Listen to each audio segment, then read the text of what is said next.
Hey guys, what's up? Well, Why don't you count down to 1 though? You always go 3, 2, and then you stop. You should go 3, 2, 1. because I'm in the point, process of then... unmuting channels as I do it. So if I count it down. Welcome to Gnomes, Tomes, and Catacombs. This is episode 12. Thanks for joining us.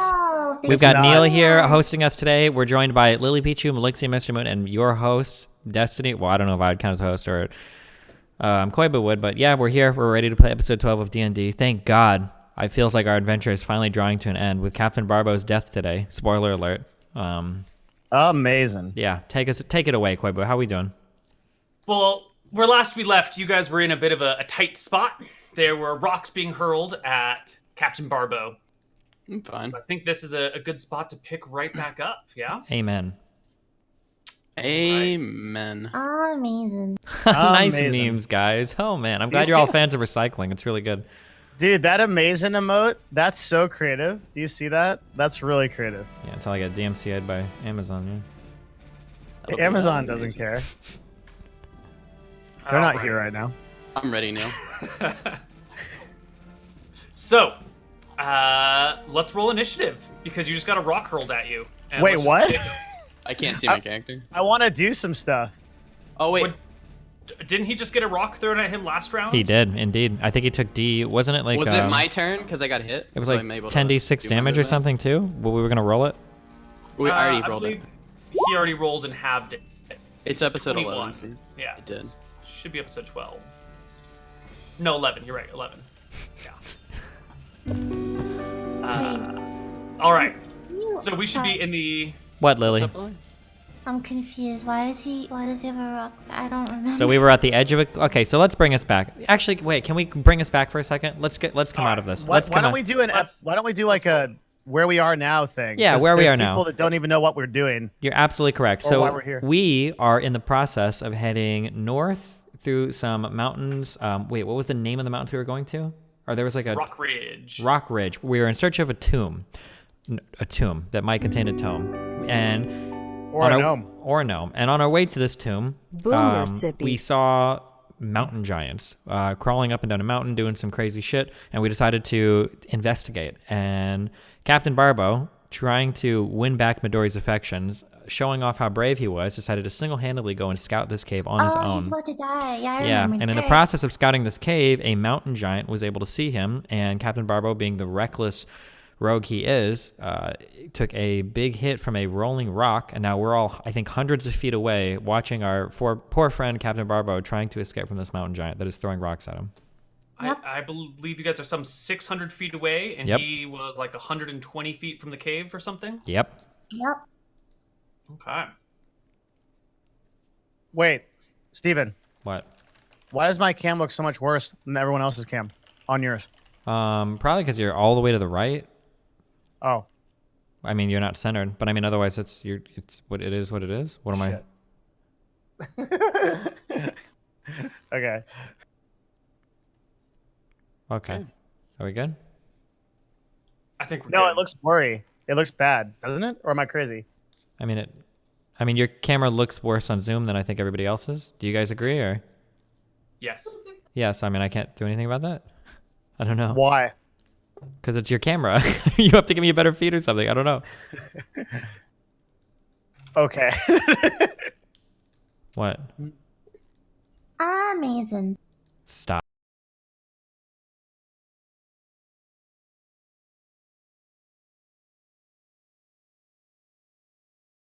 Captain Barbo's leg. That's where we're going to pick up. Captain Barbo, if you have any actions this round, you can go ahead and take them. Else, we can roll initiative for next round. Yeah. So I got hit by the rock. I would like to dip out. Am I able to run? You can. You can use your full movement to get the hell out of there. Okay. I would like to use my full movement and a dash action to run back towards my party. Excellent. What I got? All right. You make it back. What's your movement speeds? 30? Yeah, 30. Okay. So you can make it 60 feet with a move and a dash back towards the party. And we roll initiative for the next round. I can't see my character. I can't We're see on my the- character. Oh. Did I drag you guys to the correct area? Yeah, but we're on the map screen still? Yep. I don't know. We don't have a it's too big of a scale to use a I see. map. Wow. Is that giant to scale? Does he really take up the whole continent? He's as big as a mountain. He's a All right, mountain. let's roll initiative. What is that? What is happening? Oh my god. I can't. Wait, how do you? I rolled. Where's my character? It's on the world map. Oh, I'm over zoomed out. Sorry.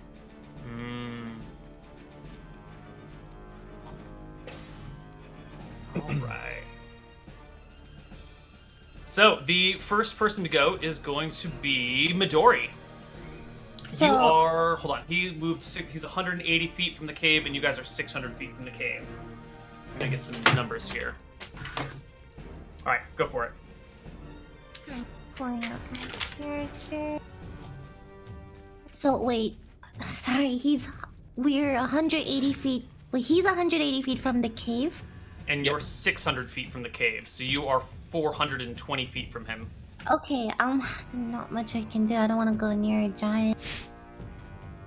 I can handle it. Alright, can I just like kind of go near a lock and just hide or something and just ready myself? Alright. Yeah, you can move 60 feet closer to the cave. Okay. So that brings you to 540. Okay. And you are 600, and you are 600, and you are 0. All right, the giant's turn is next. And the giant will pick up another rock casually while munching on a piece of lamb and take it and give it a nice good bowl in the direction of our hero. At disadvantage because you're outside of short range. 13 to hit. Does not hit. All right, the rock comes rolling past you, tumbling into the fields ahead of you. And the giant sort of lazily stretches and goes to pick up another rock. Barbo, it's your turn. Am I able to do my movement and then like ready a dodge action? Am I able to like ready a dash and then like use that to like dash out of the way of the boulder? Because I know another one's coming. It'll still make an attack roll to hit you. Okay. You can use your action to dodge, which gives them disadvantage on the attack. But he's already at such a great range that he already has disadvantage, so... Are there trees near me? No. This is a barren, dried-out riverbed. Okay. I'm gonna just keep running. All right, you make it another 60 feet, bringing you to 240 from the cave. Lock. I'll just sit here with my hand on Midori's back, just making sure she's safe. That's all I got. Snap. That's going on my cringe comp. That's it. I'm done. Midori. Gerald. Okay, Koibu. What have we got in the surrounding area? The distant area, is there any mountains, hills, any kind of thing that could conceal something at all? Forest? Yeah. So you are on the top of the hill, like you've just come over the hill when you saw this stuff. So most of the party is at the top of this hill, and all you got to do is back up 10 feet, and you're behind perfect cover, and they'll never be able to see or target you. I need to know where the the giant's in a cave, and the cave is in a mountain, right? Yeah. Okay, and there's how far is that mountain range, and is there any kind of possibility of things that could hide around that mountain range, things like that? Yes, things can hide on and around the mountain, but I don't feel like I understand your question. Okay, that's okay. That's what I need to know. So second question is, Hillsborough and Redport, are those active towns with militias or armies at the time right now, or are they destroyed? As far as you know, they are active. Okay. Okay, here we go. I'm going to cantrip as an action. I can create a sound that can be any volume or noise, and the sound will continue, or I can make sounds at different times.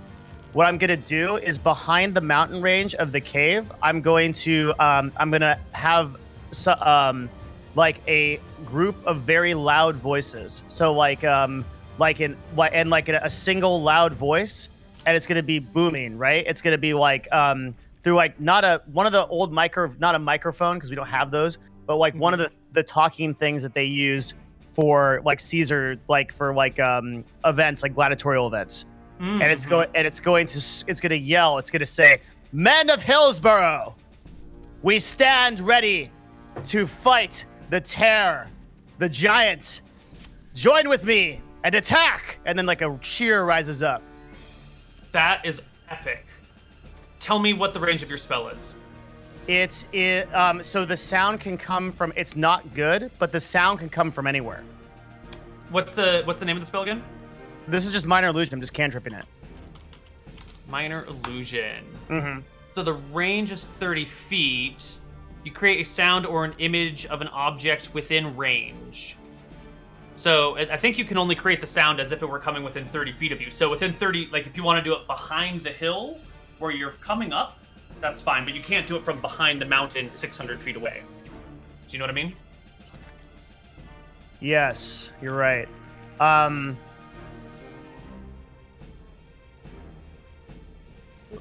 Lucas is running towards us, right? Yes. Yeah. Mm-hmm. Okay. I've made a small doodle up here for you. Yep, that helps. Okay, I don't know if I want to make the sound from near us, but maybe I do. Yeah, let's try it. Let's hope he runs. I'm gonna do it. All right. You make a loud sound of this army approaching and rallying and getting ready to invade. I will make some checks for the giant. Ooh, all right. Midori, it's your turn. I'm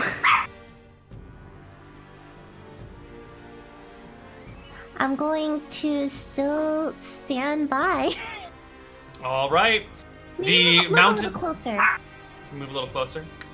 Yeah, at least one just. All right. You are at 480 now. Mountain giant goes, and just as it's getting ready to bowl its rock, it kind of stops, straightens up, drops the meat that it's eating, covers its eyes to look at the horizon, and walks back into the cave. Huh? Leaving us with Captain Barbo, seemingly out of danger. I'm going back to my homies still, as quickly as possible. Sure, you can catch back up to your homies. The mountain giant does not return from the cave. I saw that, Devin. And the party reconvenes.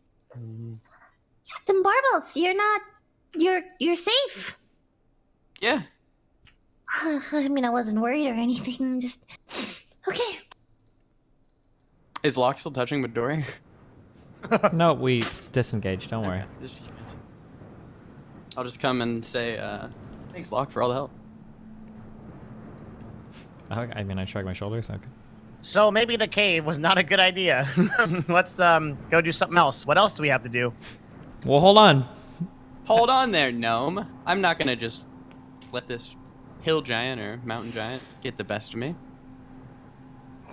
You're not? How tough did that mountain giant look?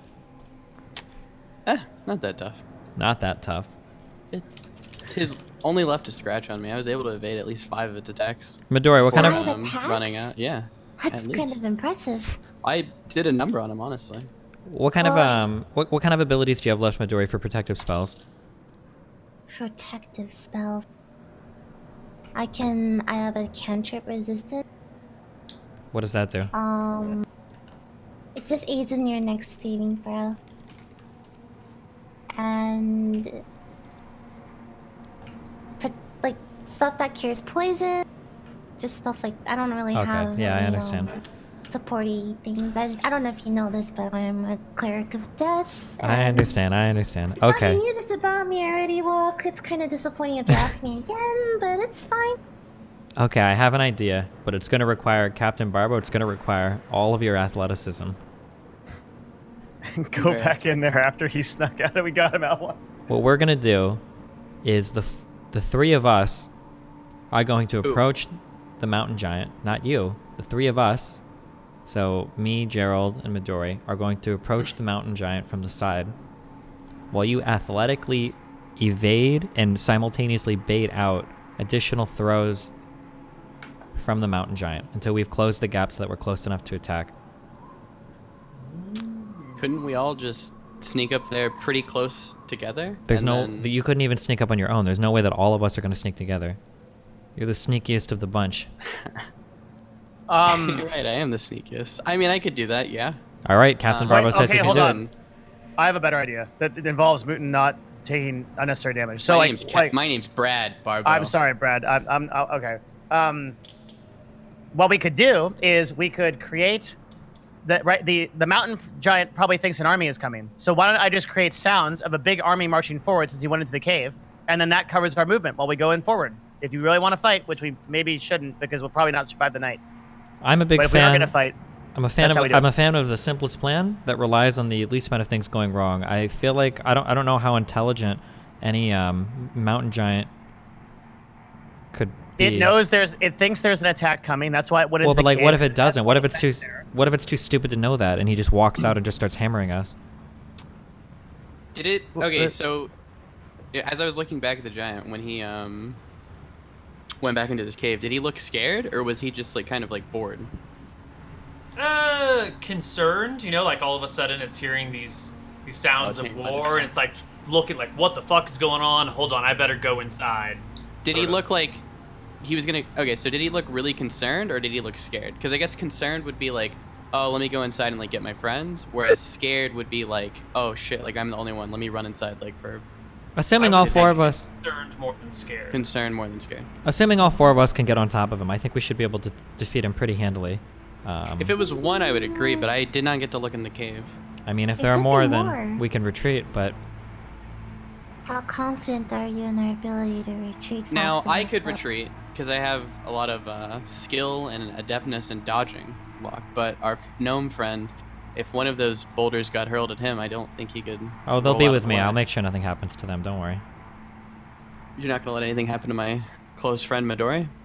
I won't let anything happen to either of our friends. Not too concerned about the gnome, but Midori I have a special place in my heart for. No one asked you We to. bared a child. We didn't bear a child. We We had adopted a child together. We had two We children, had and you let two one of them children, die. Yes, you Yes, let one correct. of them die too. Yep, so this you is let kind of the other one 50-50 die. on you. Too. All right, you know what? I don't care if Midori dies anymore. Let's. I don't care about this either. I don't want to talk about it anymore. You keep bringing it up. Okay, are we all in agreement? How are you feeling, Captain? I'm feeling amazing. Do you feel amazing right now? Amazing. Because you look a little worse for wear. Are you doing okay? Can Wait, anybody heal me? Well, Midori here is a plan- cleric of death, so she's no longer able to heal Barbo. I don't understand. Okay, well then why are you asking me if I'm good to go? I mean, we're going, aren't we? Anyways, even Well, we if can I'm take worse a for rest, wear. or I can take your place if you don't feel up to this. Okay, if you want to take a rest, I'm cool with that. I can make you rest quickly Yeah, that'd be nice. with a spell. That'd be awesome. What is actually- your AC? No, I can't. I mean, we could theoretically rest up in this mountain area, right? What is your how comfortable are you feeling? If you had to give me a range from a scale of 1 to 100% about how healthy are you feeling right now, Captain? So, I'm gonna give you a range from 1 to 38. Yeah. I'm at a 28. You're at about a 28 out of 38 I'm at right about now. a 28, about a 38. Okay, I think that for this task, With a 17 AC. I think we should be pretty. I think we should be rested for this. So maybe Okay. we can camp out here for the night and rest up. Do you think that's okay? I think that'd be okay. Wait, so the plan is to have Brad dodge boulders while we run in? That's your plan? Yep. And then as soon as we've closed the gap, we can engage him in close quarters combat. We can take him out swiftly. And that's better than making a ton of noise to so that he stays in there, which he's doing now, and then we go, and then we're just there? I mean, you can I have make a noise as question. you want as we approach. I'm just worried. I just don't want to rely on him coming out or I don't want to rely on him Since- not coming out. My whole goal, Koibu, is to dodge boulders. Would I be able to, like, roll instead of just taking, like, an AC hit and, like, an attack hit? Since, like, my entire goal is literally just to sit there and dodge. Well, can't you just ready a dodge every so- action? That just changes from an attack roll to a dodge roll, but the mechanics of it are going to be the same. So if you want to roll its attack against you, I'm okay with that. But one way or another, we're getting like a die roll. So if I want to roll, like, my acrobatics against his, like, attack, would I be able to do that? No, I would just have you roll its attack to hit you with disadvantage because you're dodging. Oh. Yeah. Yeah, because we can't change... Like, that would defy the entire AC system, you know? Yeah, fuck the AC. That's what it's for. What I just could say do, what I could do is I could cast Mage Armor on you. Is that self only? I think it isn't. You can cast resistance too. I can give you, um, the target's base AC becomes 13 plus its Dex modifier, which is really high, right? It would be like 20 Oh AC. yeah, Yeah. that'd be real good. Wait, what's your Dex modifier? 7? What's your Dex My modifier? Dex modifier is 4, but Yeah. Okay. So your AC would be 17. oh wait, it's only 13 Oh. plus 4. I don't get the 4 to my additional AC. Wait, that's. I thought like Mage Armor would give me like my Dex modifier as AC, so I would take. Oh, 4. the target's base AC becomes 13 plus its Dex modifier. So that means you would get armor on top of that. No. He Oh isn't wait, wearing you touch a armor. willing creature who isn't wearing armor to protect a magical field surrounds it. Okay, so it would only go up to Okay. 17. Yeah. Yeah. It would Never not benefit him in this situation. Okay. Nah. I'm just thinking of things I can do. What does jump do? Now, you guys also saw another giant leave the cave earlier today and start its way up. So that is a factor to consider as well. Maybe we camp out like 600 feet away on like the lip of this ridge or whatever. We can just kind of like keep an eye on them to count how many giants we see going in and out. As Yeah, we're sure. looking around, do we see any like giant tracks, like something somewhere near us that like they've like walked by or something like that?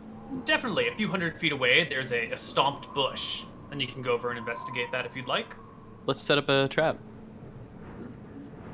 What Let's kind let of them come to trap us do you have? lot. Are you carrying mountain giant traps on you, or You're not? no? I'm not. Ah, Can you Oh produce my yours? god. What? Hang on. I can cast invisibility. That changes a lot of things. Yeah. Oh yeah. Yeah, it does. Can we rest for the night and then Sure. as we're okay? Can I heal? Yeah. Can we set up a short rest? Sure. You guys want to stay here 600 feet away so you can like keep an eye on them and just stay Yep. out of sight? Sounds good. All right. Let me make some encounter rolls.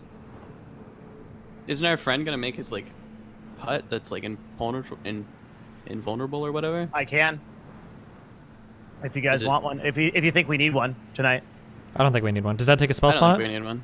Yeah, of course. Then- Or no, it doesn't. Yeah. It's a ritual. No, Oh, it doesn't. It's a then- ritual. Yeah, let me just do it. Oh, might as well do it. Is the tiny hut super visible, Koibu? I think it's opaque, Yeah. but any so it's, color that you want. yeah. So I just make it translucent. Just don't light a fire or anything.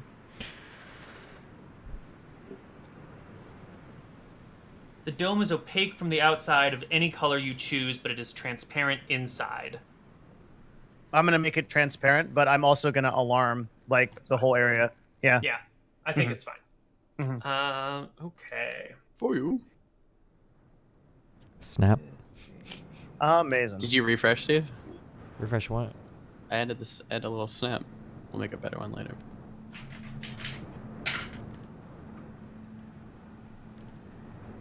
What do we have here? Oh, excellent. So, can I get a perception check from everybody in the party? I am the perception god, so I think we'll only need mine, honestly. Go for it. Do you then. need like a perception check, or can we use my passive perception of 18? This is going to be an active perception check because you guys are sitting in this hut with nothing else to do but to look around. So this giant doesn't kick our butt. I shall conjure up this tiny hut. You have passive perception 18. That's what it says. I think I took some weird What shit. the hell did That's you busted. take? You took Unless it's incorrect. I don't think it would be, but perception. Oh, do you have like expertise on perception? I actually may, yeah. Is that what it is? Yeah, you've got expertise on Yep. perception. So your proficiency bonus counts twice. So 6, yep, 6 and 2, perfect. It's really fucking good, and it's useful to know. All right, you're sitting here in this opaque hut of yours, and on the other side of the hill, and some, maybe 400, 500 feet away, you see a small troop of hobgoblins marching. They don't carry any banners, but they are marching in a double column with some pack animals in the middle and some slaves at the back. Maybe 15 or 16 hobgoblins, maybe 5 or 6 slaves. What are Wait, the slaves? human slaves or like hobgoblin slaves? Humans and halflings. Oh no, Steve. Oh no. Wait, so we see Wow. how far away are these? 400 feet-ish. 400 just feet. on the just on the other side of the hill, which puts you between hobgoblins and the giants. I'll point it out, I guess, since I see it probably. Yeah. Lock. They have human slaves, those hobgoblins, and I'll. They're point at marching them. towards us. No, they're gonna like pass alongside you on the other side of this hill. Parallel. It doesn't far look like they've alongside? noticed you, and doesn't look like they're gonna run into you if you do nothing. Okay. There's no distinguishing marks or anything on the people. We can't tell what city they're from or anything. You can wait for them to get closer. And what is your best perception check? A 16. They look like they're dressed in rags. They don't look like they have any distinguishing markers. They've probably been enslaved by these hobgoblins for a long time. Well, we have to save them. There's no Right. question about it. Why? Because they're humans like us. Wouldn't you want us to save you if you were a little encumbered? Gerald isn't a human. He's one of us. Aw. How many hobgoblins are there? 15-ish? That's a 20-ish? lot. Yeah, Wait. that's a lot. Are they all very close together? Like if a certain spell were to go off in that vicinity, would it also hit all the slaves? Not and stuff? anymore. They're in a double column with about 8 feet of distance between each hobgoblin, like regular walking pace. So you could probably hit Are they 5, heavily like armored? 16. You could probably hit 16. Yeah, you could probably hit all the hobgoblins, most of the hobgoblins, and all the pack animals with one fireball. Hey guys, I have an idea. Let me open up this fight. If we're gonna go get them. All right, but they are 400 feet away from you. So what's the cast range of fireball? It's actually really high. Wouldn't you be but hurting everyone? we're just only We're- gonna hurt the bad people. Why do you care about that, Midori? Are you usually keen on killing? The range of fireball is 150 feet. So you need to close the distance by at least 250 feet without being seen. Well, I I have invisibility. wait. So I have to do this whole thing. I'm not gonna I can't take on 16 hobgoblins I can go alone with you. after. Really? And Yeah, I then- mean, you could yeah, do it with I a mean, single fireball. What do you mean? I'm sneaky I enough, can't. and Okay, you can invisibility it up there. All this is just to release some slaves. Like, can we can just let them go, right? Why not help out Well- the realm?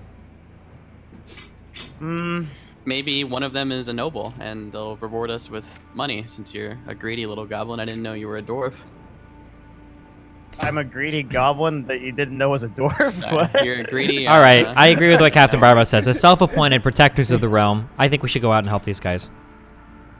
All right, just okay, fine. There are only a few hobgoblins. We should be fine. Let's just approach.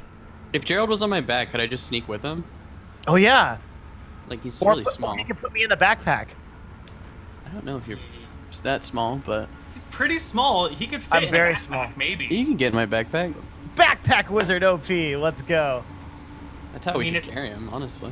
If they can sneak a thief into a backpack in Ocean's 11, you can definitely put Gerald in a backpack. Get him Okay, in. we could do that, and then we could. Are you confident in your stealth, or do you think we could? So why don't we do this? We could invisibility lock, then we could sneak with me in the backpack. Then all we got to worry about is Midori. If you want to use invisibility. Me and Midori could probably just approach on foot normally. I mean, what are they going to do if they see... Just trail behind a If little you just bit? take it like really carefully, do you even Yeah. need like a crazy sneak check? Or what are they going to do from 200 feet away? It's not like they're going to start Yeah. hurling fireballs at us. Yeah, me Arrows. and... The resistance, right? What? Can cast Oh wait, arrows don't resistance. hit it. Yeah, I think we should just be able to sneak. Yeah. All right. I'm a sneaky guy. Yeah, they're not gonna notice us from 150 feet. That's right. Ready? That's what I thought. All right, so that Okay. means you're going to leave the hut, which is going to dispel the hut, Mm-hmm. right? Am I able to Yep. get my HP? No, you haven't had a full day's rest yet. This is maybe 3 hours later. Unfortunate. Half a hit die. Nope. The negotiation. Okay. Yeah, I feel like Koibu has got something in mind. I don't feel good about this, but okay, yeah. Mhm. We can do it. All right, you guys are going to do it. So me and Midori are So- going to sneak, or rather approach on foot, and then It's Gerald. gonna be in Captain Barbaros's backpack. Yep. And I'm with jumping in invisibility. Barbo's backpack. No invis. One viz. Okay. So Yep, Barbo's yep. gonna sneak with the gnome in his backpack. Meanwhile, Locke and Midori are going to separately try and sneak the distance closer. Yeah, sure. Yeah, we'll Trail separately. behind. Yeah. Well, not like directly behind. We don't want them to get hit by like collateral, but like, yeah, we'll separately sneak. Perfect. Okay. And then So I will need stealth checks from everyone in the party except for the gnome. Oh my god. That's pretty good. I believe this is exactly how the last encounter started. But we're too this is hundreds of feet away. Right. Yeah, I feel like there should 400 be feet 8 away. stealth checks can I want to cast resistance periodically if that's okay. per 100. Sure. Okay. Midori. Ooh, very sneaky. Nice job. I'm very So- sneaky, Locke. Locke and Midori are quite successful in moving undetected. Mr. Mouton starts off fairly undetected, coming down a hillside. But the weight in his backpack kind of throws him off a little bit when the gnome tries to gnome. reposition to like scratch his thigh or something. And you hit a rock on a bit of a cliff that tumbles and breaks apart. A couple of the hobgoblins look up your way and shield their eyes against you, and I will have them make an active perception check against your 9 stealth. What do we have for perception checks here? Hobgoblins. And don't notice you. Yeah. You know, it's Wow. getting late in the day. They're looking into the They're setting tired. sun. Some rocks are just coming down the hillside. And the hobgoblins shrug and keep on going. All right, I'm gonna keep on stealthing. All right. You want another stealth roll? I do want No. another one. Oh, Don't this botch one is gonna be a good one. That's All all right, right. that's better. That's better. Sure. You get to within 150 feet where the gnome has told you that you want to be. I'm gonna poke my gnome, and I want to Okay, make sure that with this fireball, we're not gonna hit any of the, the humans and the halflings. Oh, yes. Halflings I don't care about, but Wizards are very precise with their damage. Don't worry at all. There will be no collateral damage, not whatsoever. None. Nobody will not die innocents today. Okay, here we go. All right, I pop my head out of the backpack, and Can you just give us like a description of what it looks like when Gerald is in a backpack and casting a fireball spell from his first position? so he's gonna like reach like both of his little hands are over, and he kind of like peeks out, and he's just gonna like go to the left of Brad's shoulder, look over, and then he's gonna raise a single finger, and there will be like a little swirling flame on it, which then leaps up very high into the air and kind of just drops down into the center of the hobgoblins and then fans outward into a massive explosion of flame. Roll us some damage. I will happily do this. 8d6? That is fireball damage. It's pretty I love it. intense. Oh, God. Okay, that's 29. not good. That's so bad. And even a picture. Fucking awesome. Well, your fireball hits the group. 20-foot radius explosion. You can hit 40 foot. No, 40-foot radius or 20-foot radius? Fireball. 20-foot radius sphere. So 40-foot diameter, which is not as big as I thought it would be. Maybe I did my math wrong. So you can easily take out this front chunk of hobgoblins or the pack chunk and the pack animals, but it seems like this is probably the right area over here. As much as I want to blow up the animals, yes. Yeah, that's All I right. want to stick it to those vegans, but I can't do it. It's more efficient to do it this way. These hobgoblins melt. These other ones are on the edge, so I'll give them half damage and a save for quarter. Let's see. 4 saving throws. They're dex saves, right? Yeah, they all fail. So they take half of 29 damage, which is still probably going to kill them.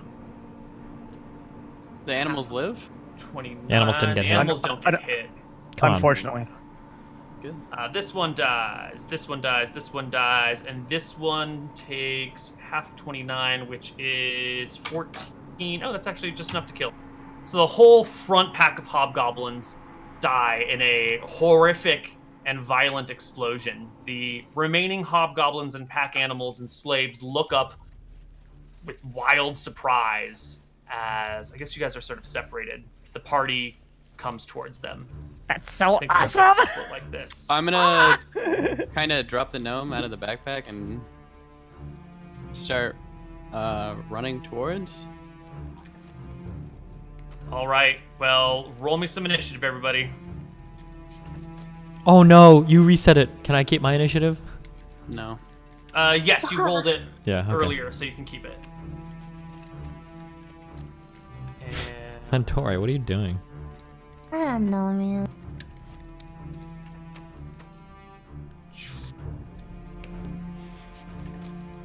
oh, we gotta add lock-in at. What'd you roll? 20, right? You rolled good. All right, Locke, you're the first one to go. Yeah, my max move is like 60 or something, right? Yep. I don't know if you're aware of this, or maybe it's just on my thing, but grid is still on. Yes. I like the Good grid. call. Okay, I'm moving over here. 60 is my Perfect. max move, and I'm done. The first of the hobgoblins is going to run up to their dead companions and take a look around. Falsely thinking that he's found a live one, he begins to drag it behind this rock that's within. That's maybe a little bit more than he can move. So he drags it behind a pack animal for cover. Captain Barbo, it's your turn. Can I attempt to sneak? No, they saw where the fireball came from. Oh, they know where it came from. Okay. Yeah. Are Did these they? rocks? Those are indeed rocks. I'm gonna move up to the rock. And yeah, and there. Wait, hold on. Not to get too anal, but like for fireballs, I thought those just appeared. Are those actually shot from an I arrow? thought I dropped it from the sky. A bright streak flashes from your pointing finger to a point you choose within range. Okay, and never mind. blossoms with a low roar. Gotcha. Okay. Yeah, it does reveal your location. It would be super OP if it didn't. Yeah, it's already super OP. Yeah. The next hobgoblin is going to draw a bow and stand behind this rock for cover. The next one also draws a bow and hops behind a pack animal for cover. Readying an action. This one does the same thing, and it becomes Gerald's turn. Oh shit. Okay. Yeah. I'm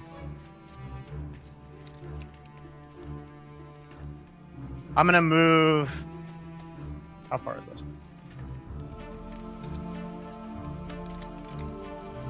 Okay, I'm gonna move to the rock and take cover, and then do I still have line of sight if I'm here? No, those are tall rocks, and you're a very small gnome. You can What about climb the this- rocks if you want. I don't have enough movement to probably. Okay. But could I get like some type of thing where I still maintain cover if I'm like here and I peek and I avoid arrow fire? That would make sense, right? Absolutely, Like yeah. You can just peek your head around the corner. It's like 99% cover. Okay. We'll do that, and then I am going to. So these 4 hobgoblins here. Let me just verify the range of the spell. Sorry, it's going to take a little bit of a second. Let's see. Yep, that should work. Let me make sure I know where that is. Okay, no problem. I am going to cast web on all 4 of the hobgoblins here, tying them to this rock. Oh boy. All right. Mm-hmm. You throw down a web spell. Wow. So it's like this little like like the rock's gonna just start sprouting this like sticky white stuff. Sounds bad, but it's gonna start like attaching to their arms and legs and all their armor, and it's gonna pull them into the rocks. All right. The web spell lands on these creatures. Can you put it in chat? Yes. Yeah. Let me figure out how to do that. Sorry. I just click on it, I think. Yeah, I think you just click on it. Okay. Perfect. Let's go. And start next turn. Creatures that started. Okay, so on their turn, they will make saves. Yeah. Cool. All right, the first hobgoblin goes. Put you on the map there just to make it easier. You are going to make a dexterity saving throw to get out of the web. 10 is no go. This hobgoblin is stuck. It definitely can't use its missile fire in the web. So it is going to make a strength check to try and break itself out. And it cannot. It is stuck. The next hobgoblin is also stuck, maybe stuck in the web. Dex check fails, tries to break himself out, and is stuck as well. Midori, it's your turn. I'm going to move next to Locke, which uses all my movement. Yep. That's all I can do, right? Or can I still have no? That's it. Midlock, it's your turn.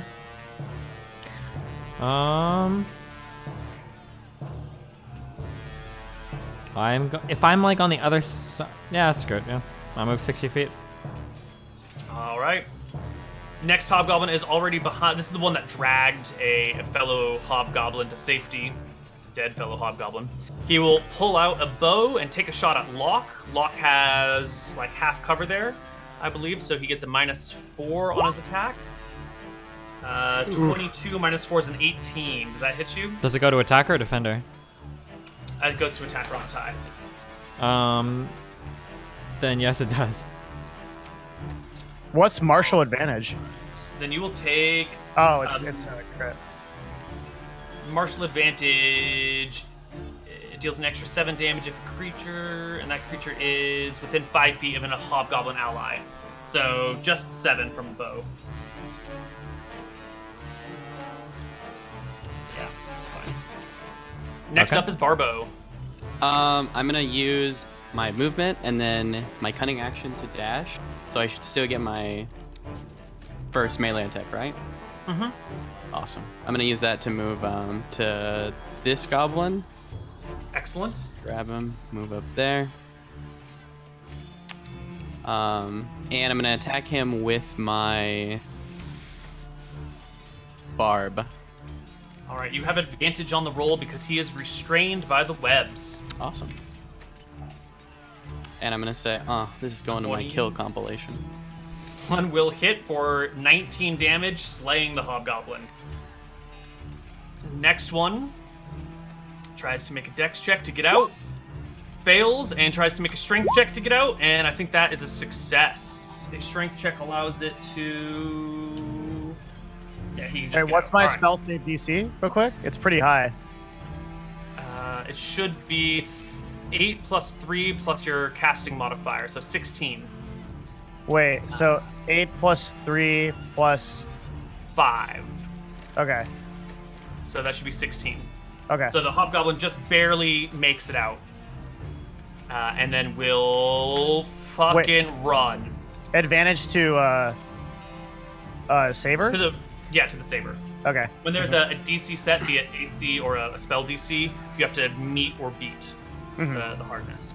So that hobgoblin just flees into terror. This one behind the mule is going to take a shot at... Gerald is ducked behind, can't see Midori. Barbo's on the other side of the web. Locke is the only viable target. He will shoot a longbow at Locke. With a Jeez. 19 minus 2, I checked the rules, only minus 2 is a 17 to hit. Oh, okay. No, that missed. All right, misses.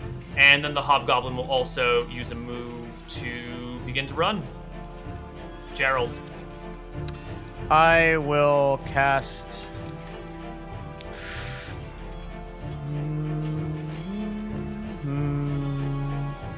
Let's see.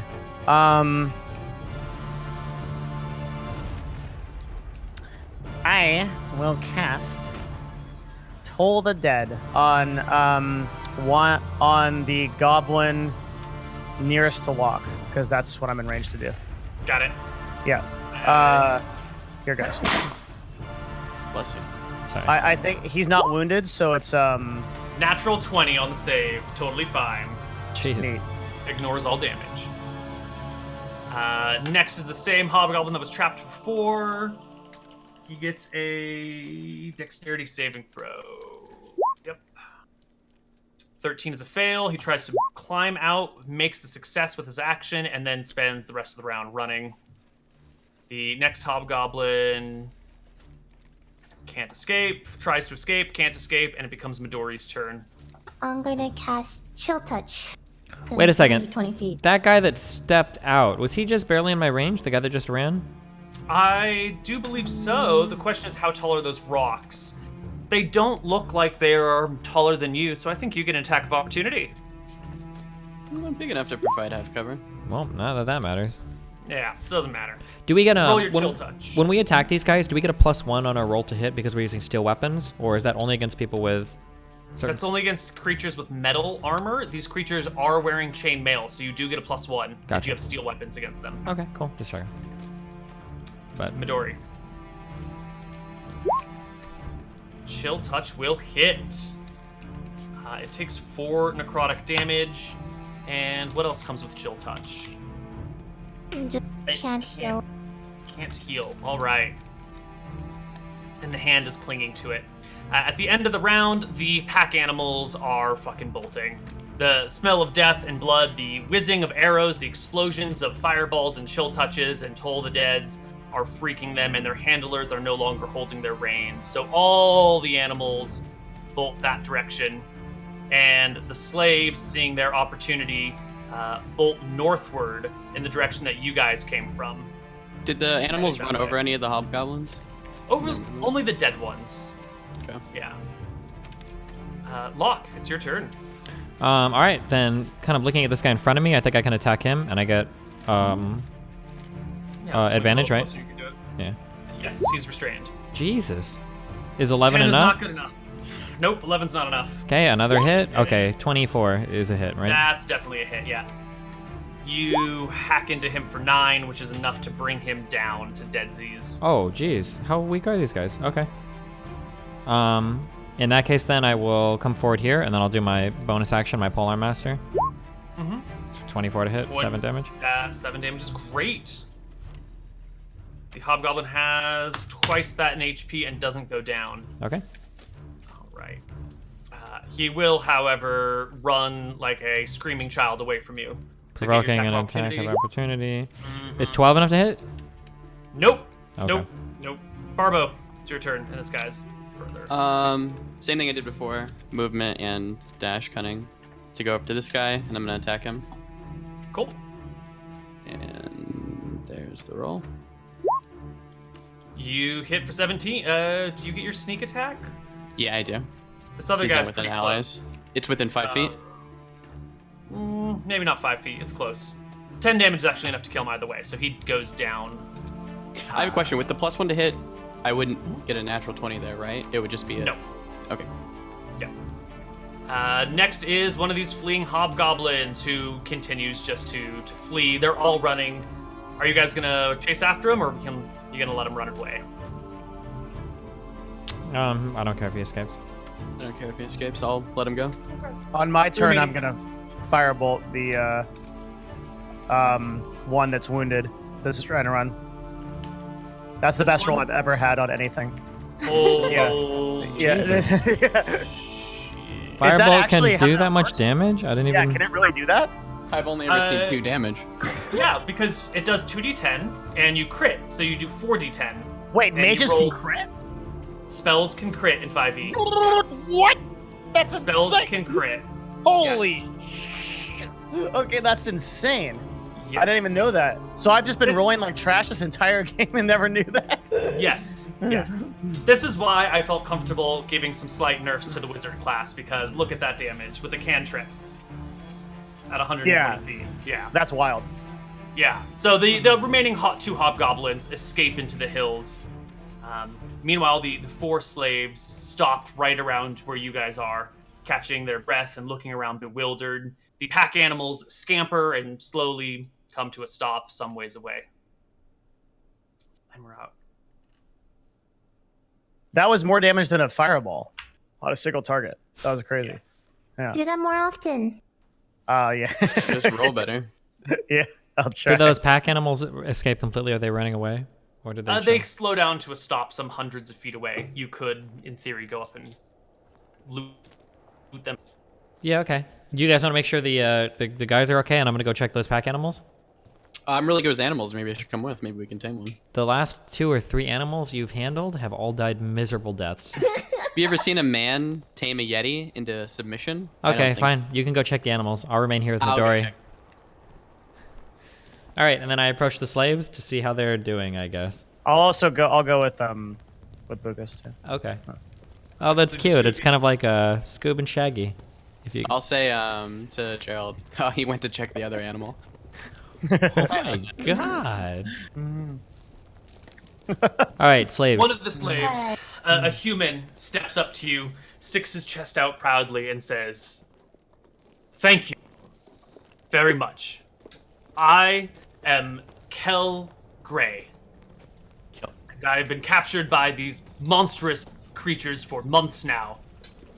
I am sure you will get a reward. I will see to it if you come with me to Clydesdale. Sorry, my mind is fuzzy.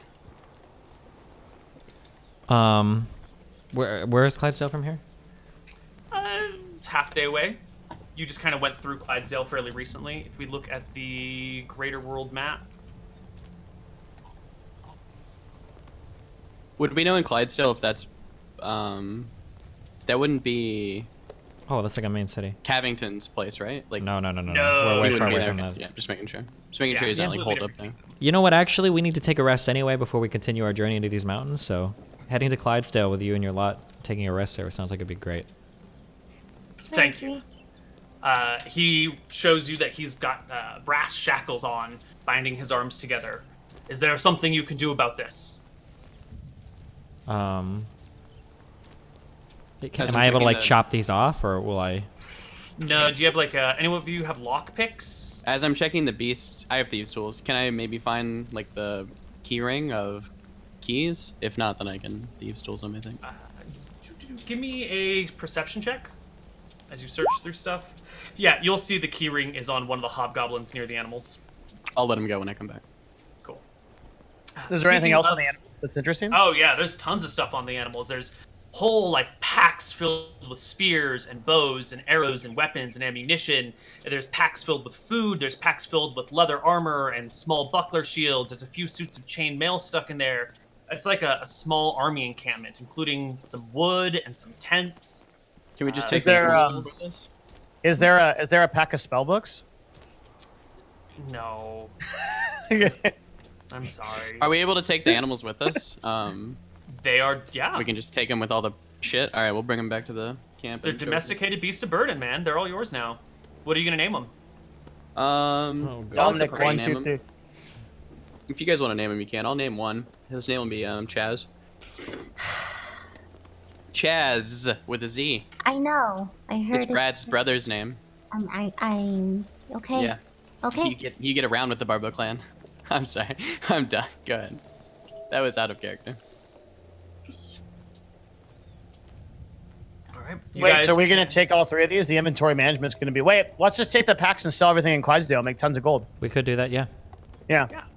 we're gonna take all real 3 quick, of them do, and do you, to the slaves. Do you know where these animals were headed? The hobgoblins have a few camps set up throughout these hills. They move between them, leaving a few patrolling members at each station along the way. We were just moving from one camp to another. The place we're headed is where they have their small forge. They were going to use these 3, he says, motioning to the people behind him, to forge new weapons of war. Interesting. Okay. All right, yeah, we can head to Clydesdale then. Excellent. Are they like excellent blacksmiths? He looks at you and then pretends like he didn't hear the question, because he doesn't want to have to answer in front of them. Oh, got it. Yeah, it's one of those like don't make me Yeah, answer yeah, that. yeah. Yeah. You guys can head towards Clydesdale. It'll take you most of the rest of the day to get there. Yeah, because you guys arrived here in the morning, I believe. So by late evening, early night, you will end up in Clydesdale, a walled city that is the capital of Wake County, which is this territory over here. This is Wake County. Now, these people will definitely know the Benelli family, or at least know of them. Are you actively hiding your name? I mean, it's not like I have a name tag on me or anything, right? Right, but you're a noble. You stand out. Your language and affect is different than the commoners I'm around you. avoiding people. I'm not going around talking to everybody. I'm trying to keep it to myself. Okay. Cool. You guys can arrive at Clydesdale. The gates are closed, but the man before you announces his name. I am Kel Gray. I'm returning after being captive for many months. And they'll open the gates, and he brings you to his family's estate in the town. Estate? They're all asleep. Yeah, they've got an estate here. Everyone in this place is asleep except for one of the servants who answers the door, bursts into tears on seeing this poor knight that has been gone for so long. And you are all brought in while the masters of the house are awoken. You were served fine food and drink and put in a very comfortable, plush, cushy purple parlor. Do I get more hit dice back? No, you'll get the Okay. same at the end of the night. Check them. Yeah. Are we there any resting now? Or are spellbooks in we... this power? Not done. Sorry. How many? Were there any rations on the animals that we can take with us? As many as you want. More than want you can carry. 300, and I want it on Dominique. 300? You said as many beans as of I food. wanted. Yeah. Well, I was figuring like your theoretical carrying capacity on yourself. If you're gonna take the animals, you can take all the rations, which are gonna be 230. So close. Okay. And how much can our Dominique, the donkey, our donkey that I bought, carry? Dominique the donkey can carry 180 pounds before it has to move at normal human movement rate, and then it can carry 360 pounds going at normal human rate, and then 540 pounds at slow rate. Do you have a general? Do you have a general like price, by the way, of what all of this is? Like, you could just like sometimes the DM will do this, like, okay, yeah, like everything on those 3 donkeys is worth X gold. Like, I will on give that. you one big selling price rather than having you go through Yeah. and piecemeal it out. That Do, would do we have take any idea 100 of what that is? Yeah. There's a lot of chainmail, there's bows, there's arrows, there's all this equipment. I No will plate give mail, you- right? No plate mail. Okay. Let me just do some quick math here, and I will get you a full number. The Gray family will help you sell this stuff. You know, they'll give you they'll point you in the direction of good merchants in this town who will give you a fair price. and Are they fair giving us deal. money for saving this valuable knight? As Well, we well? haven't- Absolutely. feedback Well, let's have a quick chat before all of this goes down, because Mhm. the other family members are being awakened while you guys are resting in the parlor. Kel Gray is rubbing his cuffs that have been, sore for so long because of the manacles on him. The other people, the blacksmiths, are hanging out in the corner by themselves talking because they feel out of place. Mr. Gray turns to you all and says, "Well, thank you for bringing me here. Now that we're finally in a place to rest, tell me, what brings you to this part of the world, great heroes?" We're here to kill some mountain giants. Actually, just here Really? in search of treasure and adventure. We stumbled upon some mountain giants in the hills of Rock Ridge to our west. Yes. We could use some help, actually, if you'd be interested in some adventuring after we get done here. I do owe you a life debt. Do you know anything about the giants? Some, yes. There's What a do you- clan of mountain giants. I think there's 3 or 4 of them, plus they're young.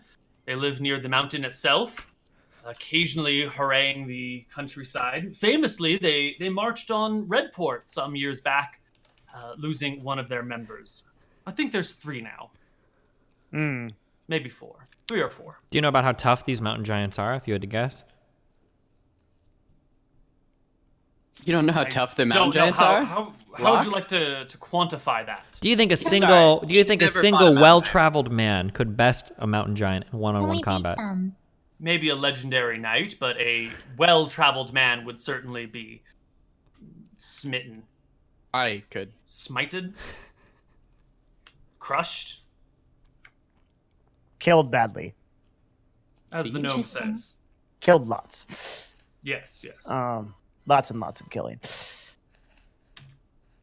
No rhymes today, my friend? I'm working on them. Hang on. It's been a long day. So what else is in the what else is in the cave? The Was mountain anyone giant's ever? lair? Yes, in the cave. Has anyone been so brave to explore the cave, or have they all met their grave? I have never heard of anyone who has made it into and back out of that place, but I wouldn't be surprised if a cunning rogue has done so in the past. I actually made it in and out. You barely Bravo. made it out. You barely saw Would the they have entrance to that seen me cave.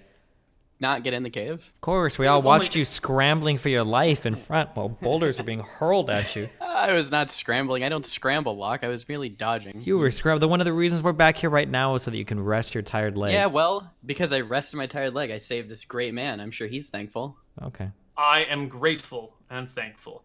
With a It's life at this debt.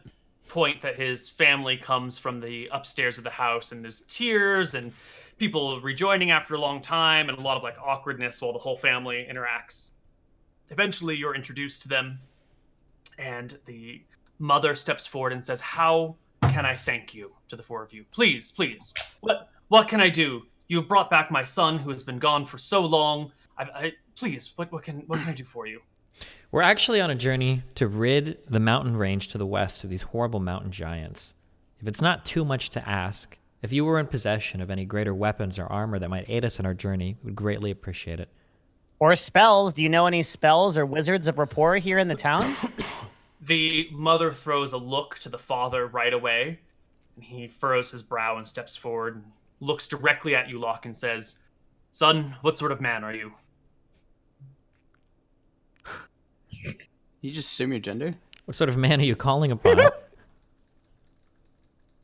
What kind of sword do you? What kind of weapon do you use, Locke? That's what he's asking.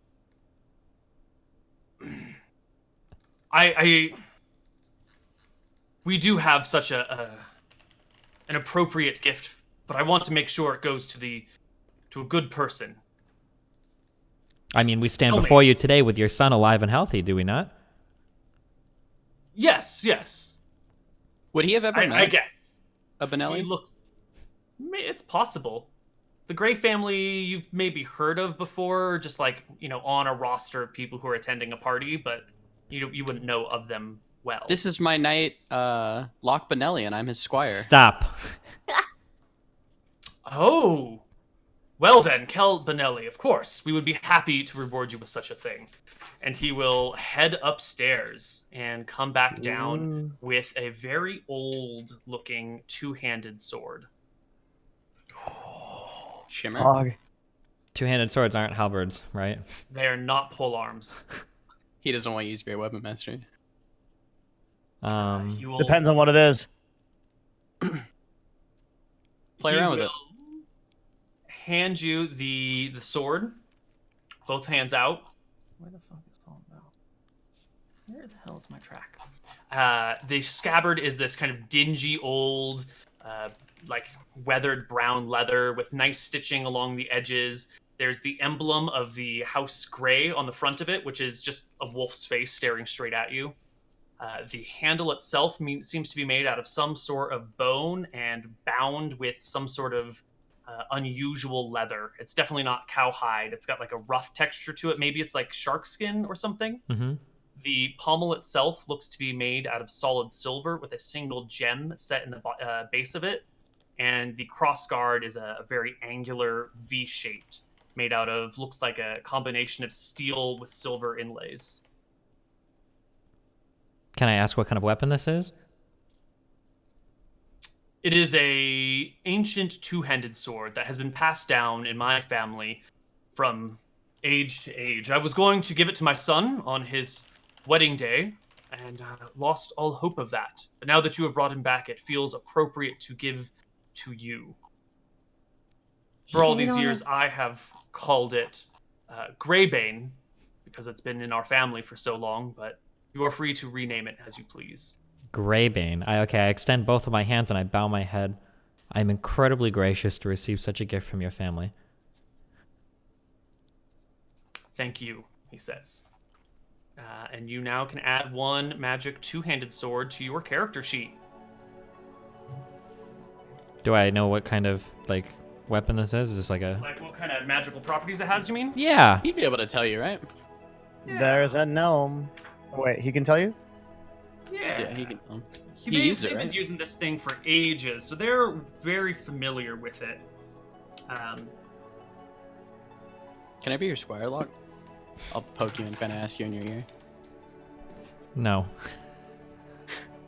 I'm not in the business Can of I training also- squires. I'm gonna keep telling people I am though. They will tell you about the properties of the sword, which, since I'm kind of doing this on the fly, not expecting this to happen, will take a moment while I find an appropriate weapon to hand you. Okay. So, Are you able to talk? flip that conversation. Well, I did it. Yeah, totally. What do you guys need? Can I go visit, or can I ask, like, is there any wizards of any rapport where perhaps we can exchange spells in addition to these items that would help us on our adventure against the giants?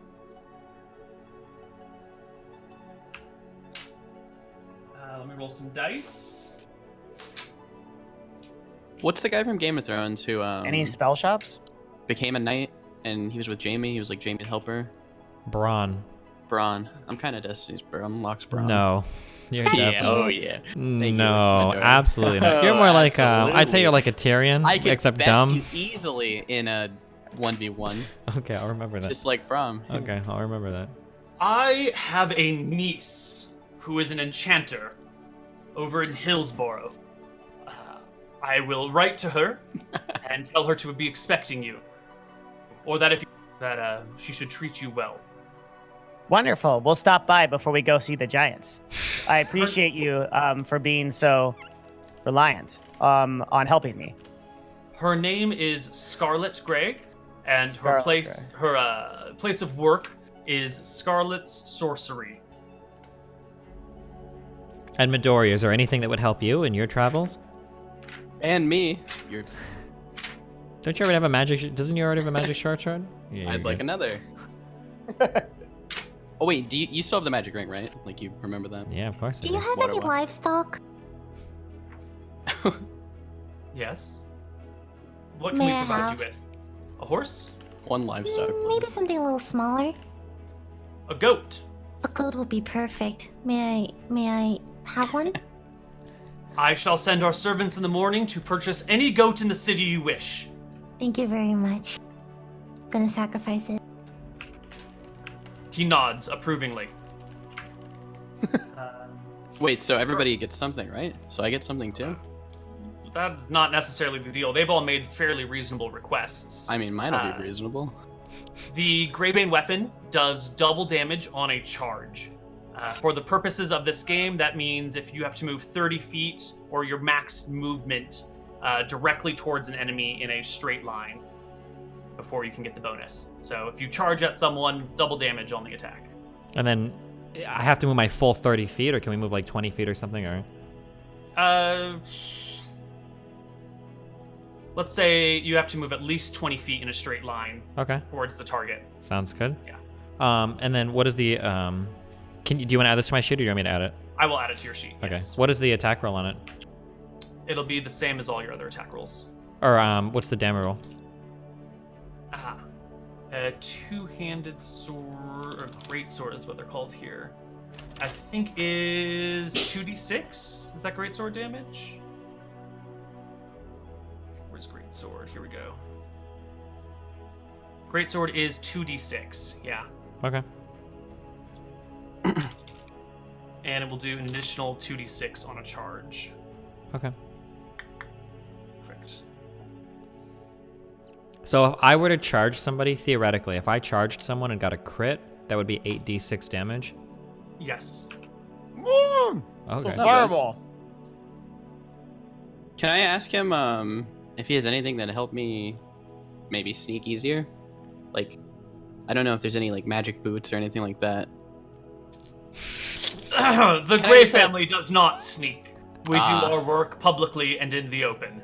Can I have just some new clothes then? I feel like that's reasonable. I'd like some squire clothes for my journey, if that's fine. A most appropriate gift for you.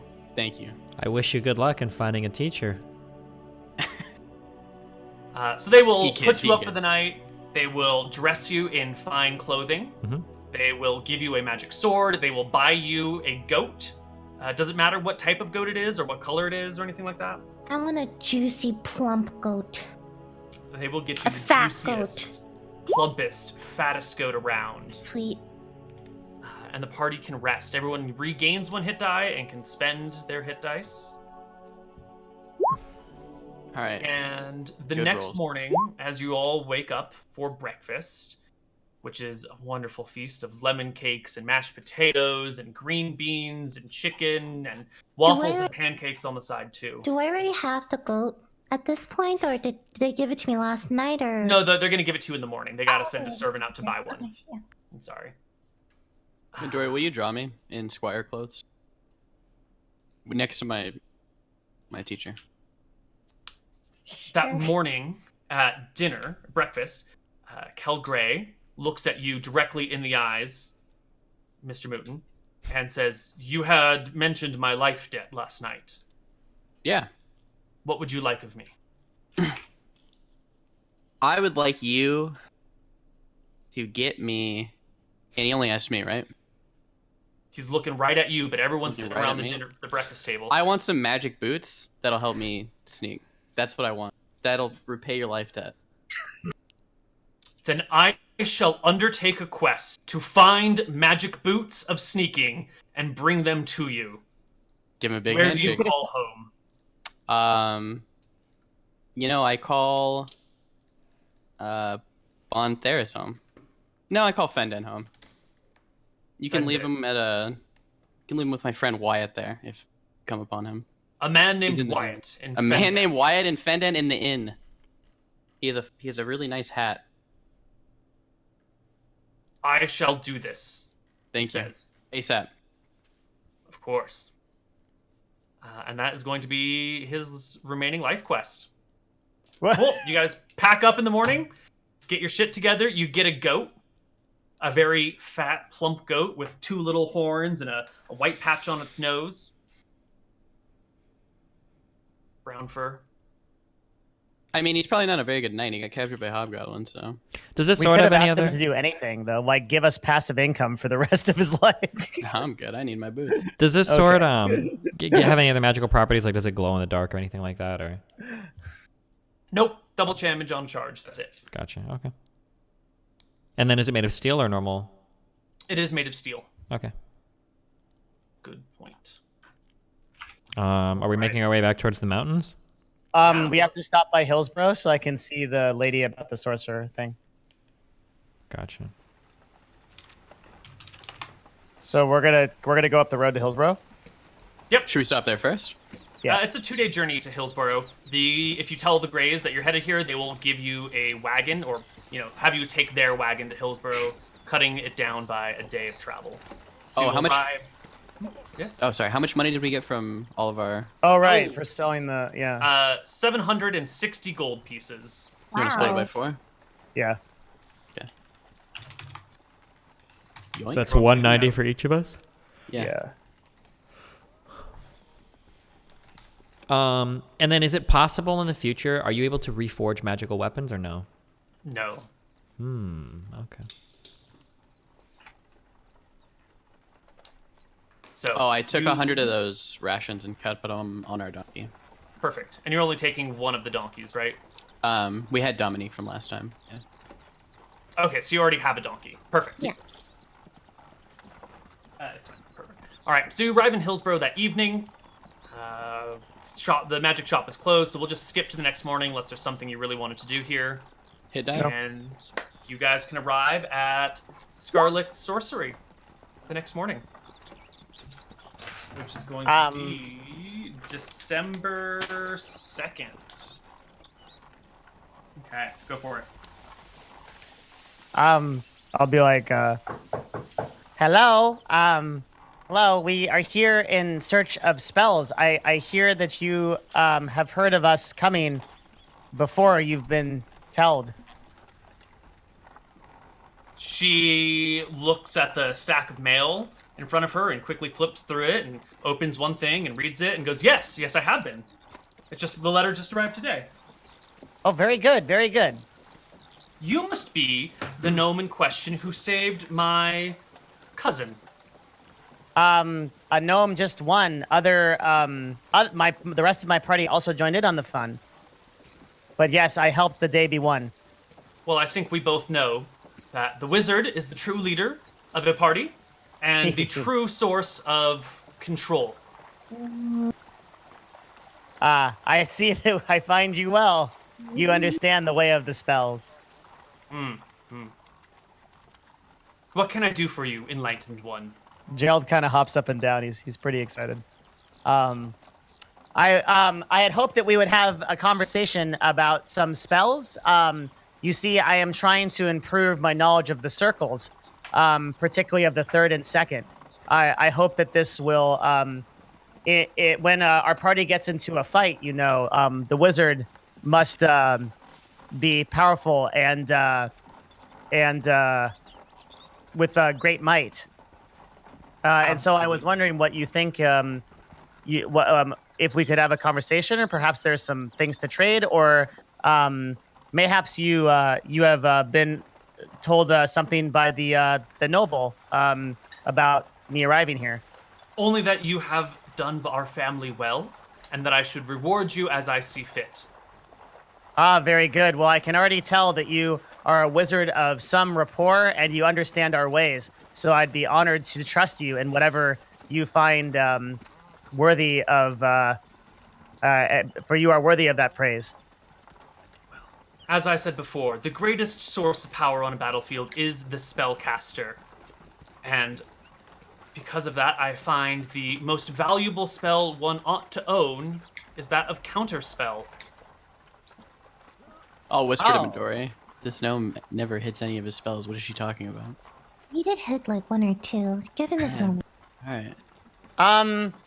A counter spell that may find me well. Could you pray tell me how it works? For I have never heard of this of this magic and its perks. Well, you see, you attempt to interrupt a creature in the process of casting the spell. If the creature is casting a spell of third circle or lower, its spell fails and has no effect. If it's casting a spell of the fourth circle or higher, you must contest your will to that of the recipient, and on a success, the creature's spell fails with no effect. I have a question. Is he gonna have to do this before, like, they cast the spell now? So, for example, no, like, it's a reaction you take when someone casts a spell. You can do so it. he'll know, like, they're doing fireball, and then he can just. No, he'll know they're casting a spell. Oh, but he doesn't know which spell it is, right? It doesn't matter though, because we just can't. We just cancel it, right? So Yeah. it's an insanely good spell. Do wizards ever like cast shitty spells to like get someone else to cancel theirs and then cast a better Dude, one? that's some crazy meta. You'd have to know that the enemy has a counter spell. That's and some then, big brains. try, Yeah. Like, You just love it. That's some big brain stuff. Well, the spouter, the counter spell sounds quite good. I would trust your judgment and learn it if I would. she will hand you over a spell book and say that she will put you up in a guest room for the time that you need to learn the spell. Great. And then can I work with her also to see if there's anything she wants to trade from her second and third level circle spells? She wants anything in mind that we could trade straight across? Yeah, absolutely. Give me a charisma check here, Gnome.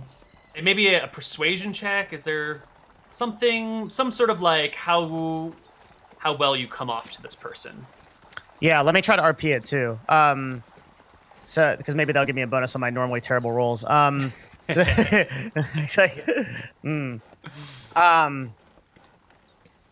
just let me hang on a second. Sure. While you're doing that, let's flip over to the rest of the party. Oh, do you Yeah. not need that much time? I need a little bit of time. Yeah. Okay. So Midori, you've got this goat now, and last night we didn't talk about it, but you said you wanted to sacrifice a goat. Yeah, can I go to a clearing outside of town somewhere by myself and lead the? Yeah, you leave the party behind. You can find a clearing outside of the hills. It looks like maybe it was once an old amphitheater or something, like a place where they might have had plays, but it's been abandoned and lies completely empty.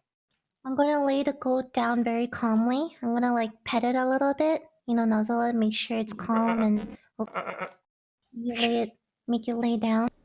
And then I'm gonna look up to the sky and say, "Oh, great goddess, I have killed and slain and laid to rest many creatures in my journey so far. But to strengthen my devotion and prove I am still dedicated to your cause, I offer this innocent being, and then very swiftly I will slash its neck with my sword and let the blood drip down the amphitheater wherever I am. Fantastic. Make her say the name of the goddess, Koibu. Verasi. Nice try, Mr. Mouton. So good. Snap. Oh man. All right, you slit the goat's throat, and you can feel the, how do we want to call this, the magic of your goddess shifting through. You feel your, oops, that's not the right way. You feel your face begins to kind of sag a little bit and wither just slightly, and you feel the arms start to bulge and tighten. Your thighs become hard like steel for a moment, and your stats I'm buff.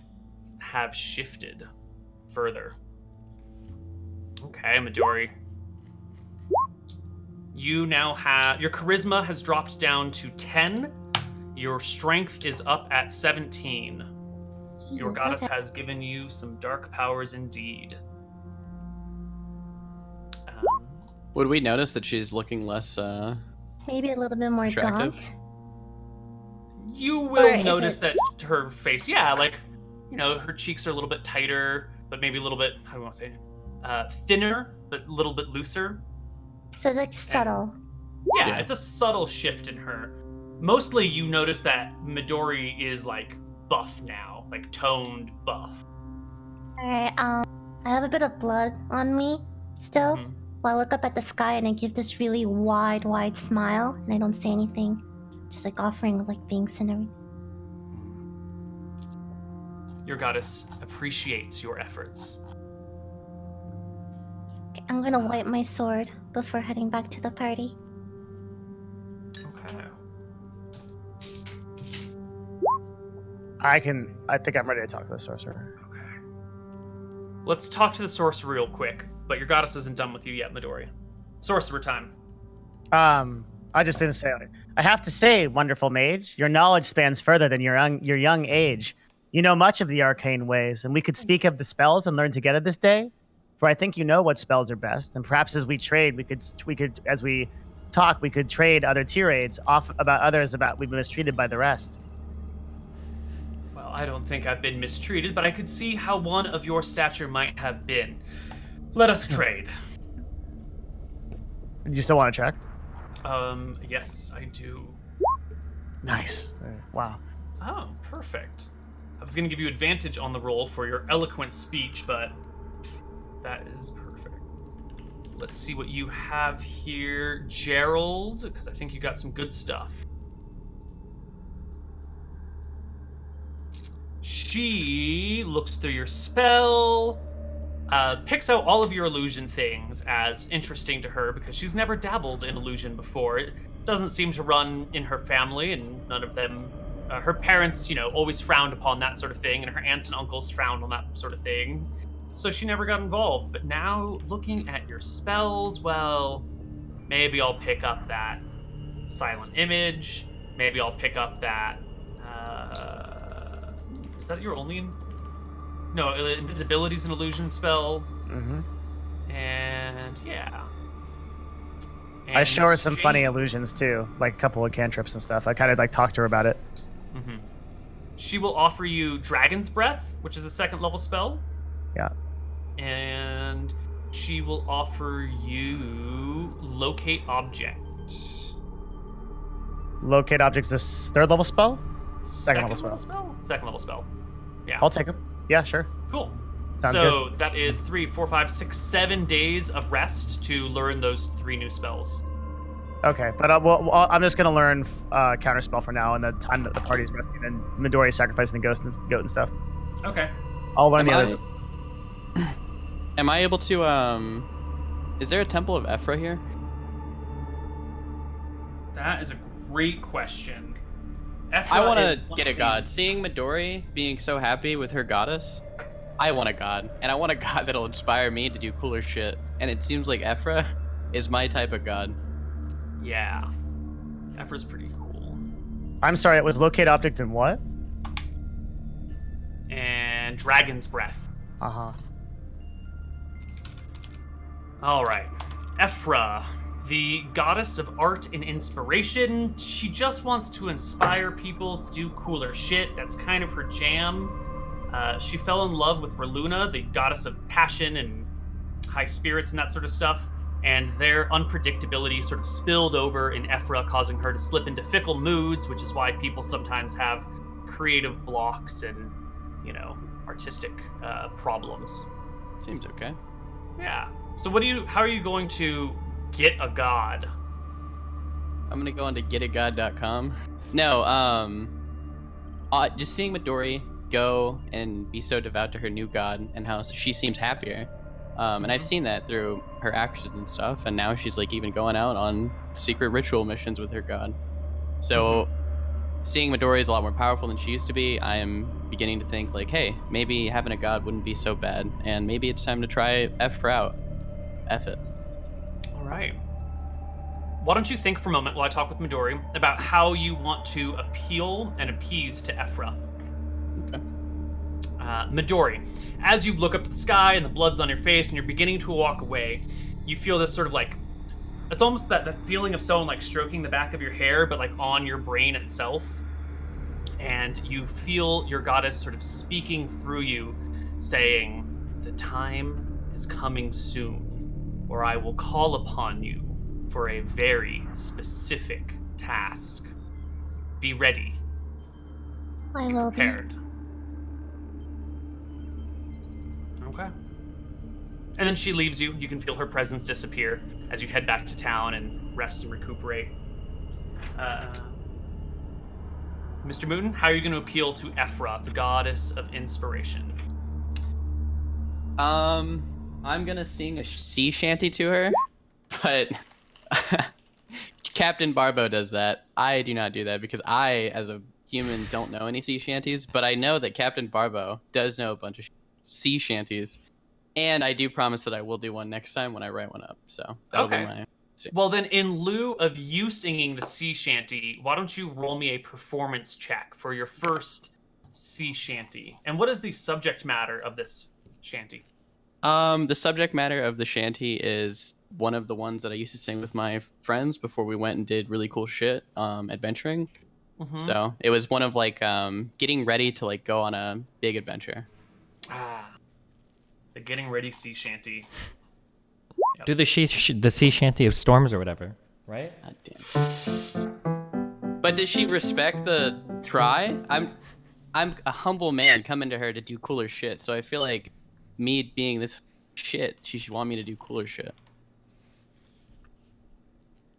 Maybe. But you did botch it. It's been a long time since you've been a pirate. It has. And I've you've reformed. been on land for so long now that you've sort of forgotten, how to do this sea shanty. There's a rocking and a rolling that's supposed to go with it, to the way the ship turns at that particular moment, and without the ship to give you sort of your count, your baseline, you lose the sea shantiness. I noticed that it wasn't good, so I will say I know that wasn't amazing. I'm actually gonna go solo a mountain giant to show you that I can do cool shit on my own, and I hope that this proves that I'm worthy of you to empower me to do even cooler stuff. All right. Cool. We will spend 3 days in town while the gnome learns a new spell. Anyone else have anything they want to do here? Hillsborough is mostly populated by dwarves. Can I find a shoveler? But I have a long rest, so it's like half my spells, right? No? Alright, no, just throwing it out there. Well, hold on. Is Midori using a shield now? 1, 2, 3, 4, 5. If you rest 2 more days, it will have been a long rest. So. Is Midori using a shield? I don't know. Are you using a shield, Midori? Am I? Yes, I am. A shield and a scale mail. Okay. Why do you Are you guys ask, Steven? Well, because Locke might have trained you to use this greatsword, but you would have to give up your shield to do it. I'm not sure if it makes sense. Ooh.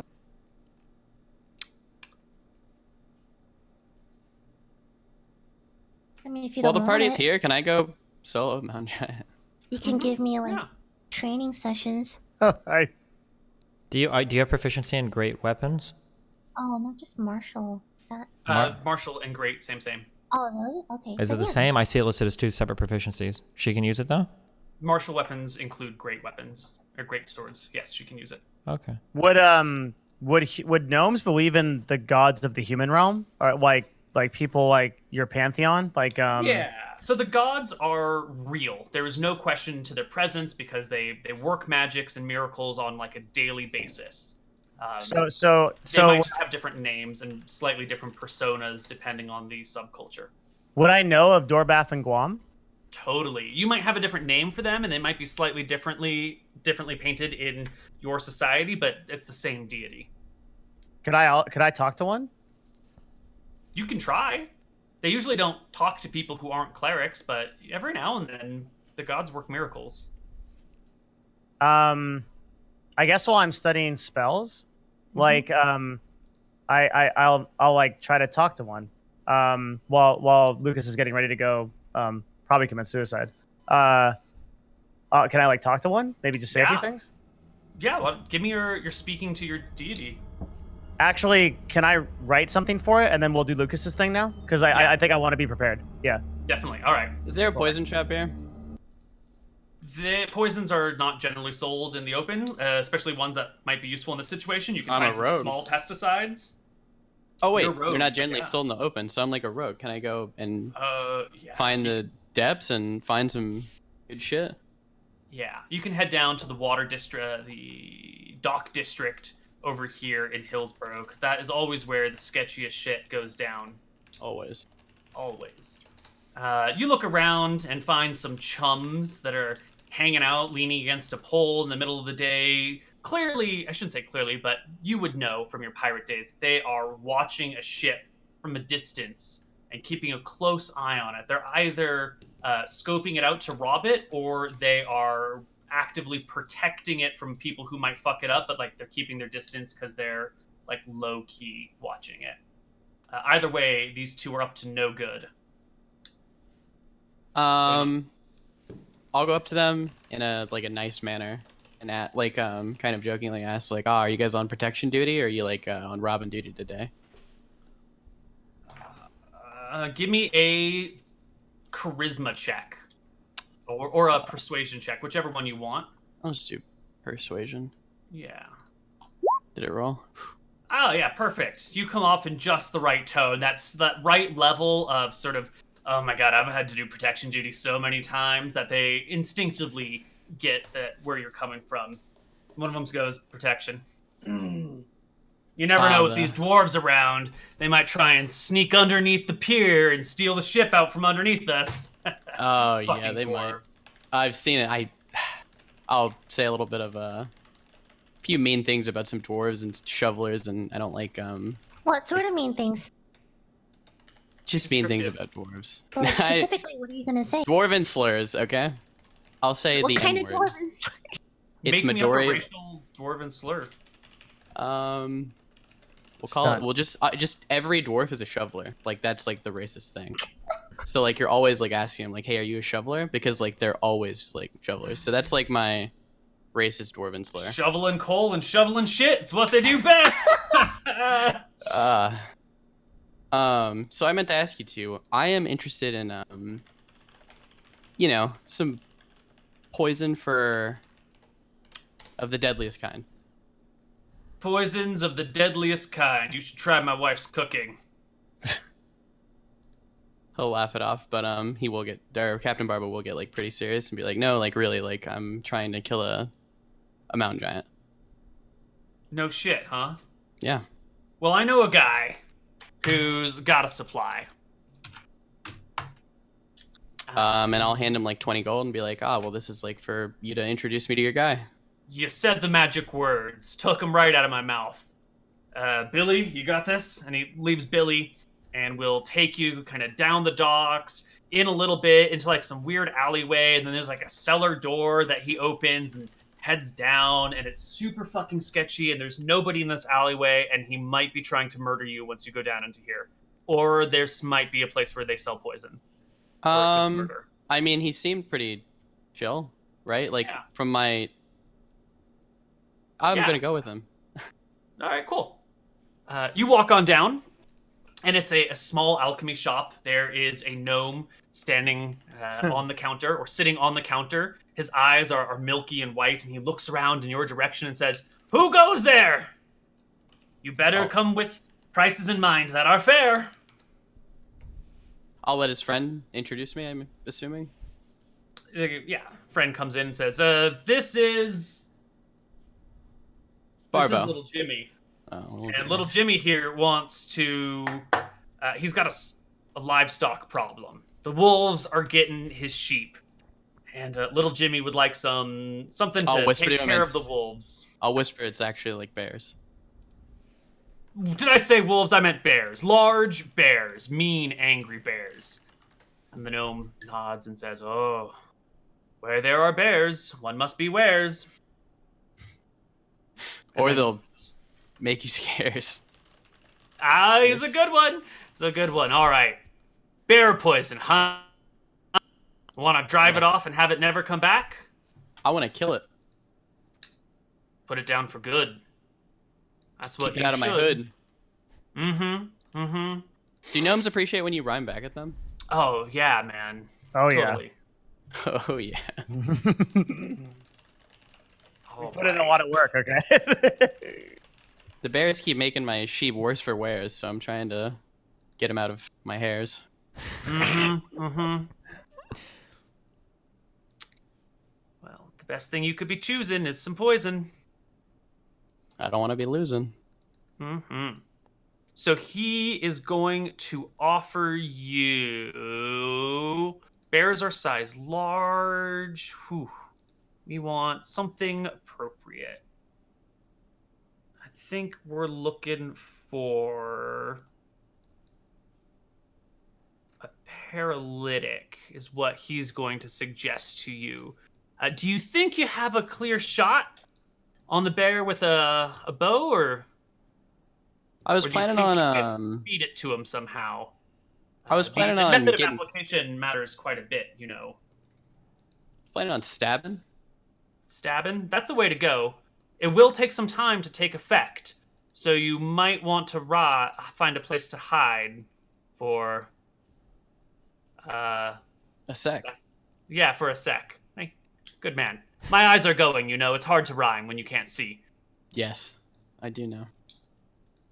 All right. He is going to offer you some giant spider poison. I'd like to buy... It's expensive, but if it takes effect, it's likely to either outright paralyze the giant so it can't move, or make the giant so completely like slow down and sluggish that it'll be easy pickings for you. To buy it. How much is it, my gnome friend? It is 200 gold per dose. Sounds fair to me. How would you feel about I'm sure that this isn't bought often, so would you be interested in... but it comes from giant spiders, so it's difficult to acquire. That's a fact that I have to consider. How would you feel for two doses for 250 gold? Since I'm such a Sounds good like rhymer? a good price, but for a bear, you need 3 times the dose. If it's for large creatures like a bear or a horse needs 3 doses. A human only needs 1. Something larger than a bear would need 10. Well, it's okay. Wait. I'd like to buy 3, but currently I only have 250 gold. Would it be possible for me to come back and after I've turned in the giant skull for the bounty to pay you? I wasn't born yesterday, matey. You don't sell things and take money later. What do Can you think I am? Some so sort of alligator? He's blind, right? Oh, totally blind. Okay. I have copper and silver, so I'd like to mix it in with the gold and sell him it like that via the weight. All right. So you'll give him 250 gold? Well, how much weight can I give him? Can I give him 150 copper? Sure. It's worth noting that copper, silver, and gold coins are all slightly different sizes. So if he like really feels around, he'll be able to feel that they're a mixture of coins. On the top, I'll just do like all gold. So it's like make it really hard for him to like dig Right. down is my goal. Sure. So how many coins are you giving him? 250 gold worth, Mm-hmm. and then that's probably it, right? Because he's not gonna be able to tell by weight exactly how much is like what, right? Right. So Yeah. So 50 coins weighs a pound. Uh-huh. And if you're going to, are you just giving him 250 gold? Or are you giving him like 100 gold, 100 silver, 50 copper? We'll do like 250 gold and like 100 silver and 150 bronze. Okay, you have that much on you. So that is going to be 3, 4, 500 coins total. So you're like emptying out bag after bag and like, unpacking yourself of all this gear, and spills over the table and it starts clattering on the ground all around him. And he says to the guy with you, "Is it right? Did he do it right?" And the man looks at you with like a "should I trust him" sort of look. Yeah, I'll throw him like 10 gold. You like hand him 10 gold that spills on the ground, and he shrugs and goes, "Yep, it's all there. Squared away and fair." And the gnome will hand you a vial that has 3 doses of poison in it. You have robbed the blind gnome. Okay. Dick. This is giant spider poison. So when you inject it into the giant in some application, it will take effect in a... Let me rephrase. The giant will have to make a saving throw. If the giant fails the saving, rolls a 15 or lower on it, he is going to be paralyzed for up to 8 hours. If he rolls between a 15 and a 25, he's slowed down for 2 hours. And better than a 25, he's just fine. Fine. Just okay. Can I run back to Gerald? Yeah, totally.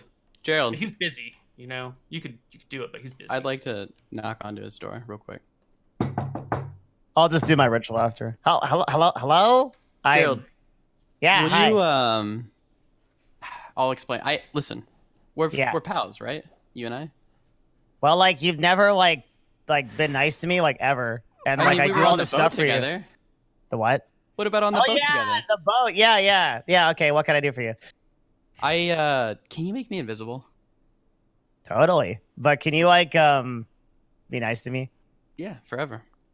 Really? And ever. Because we're friends, yeah. Yeah. I'll stick up for you when Locke is being rude.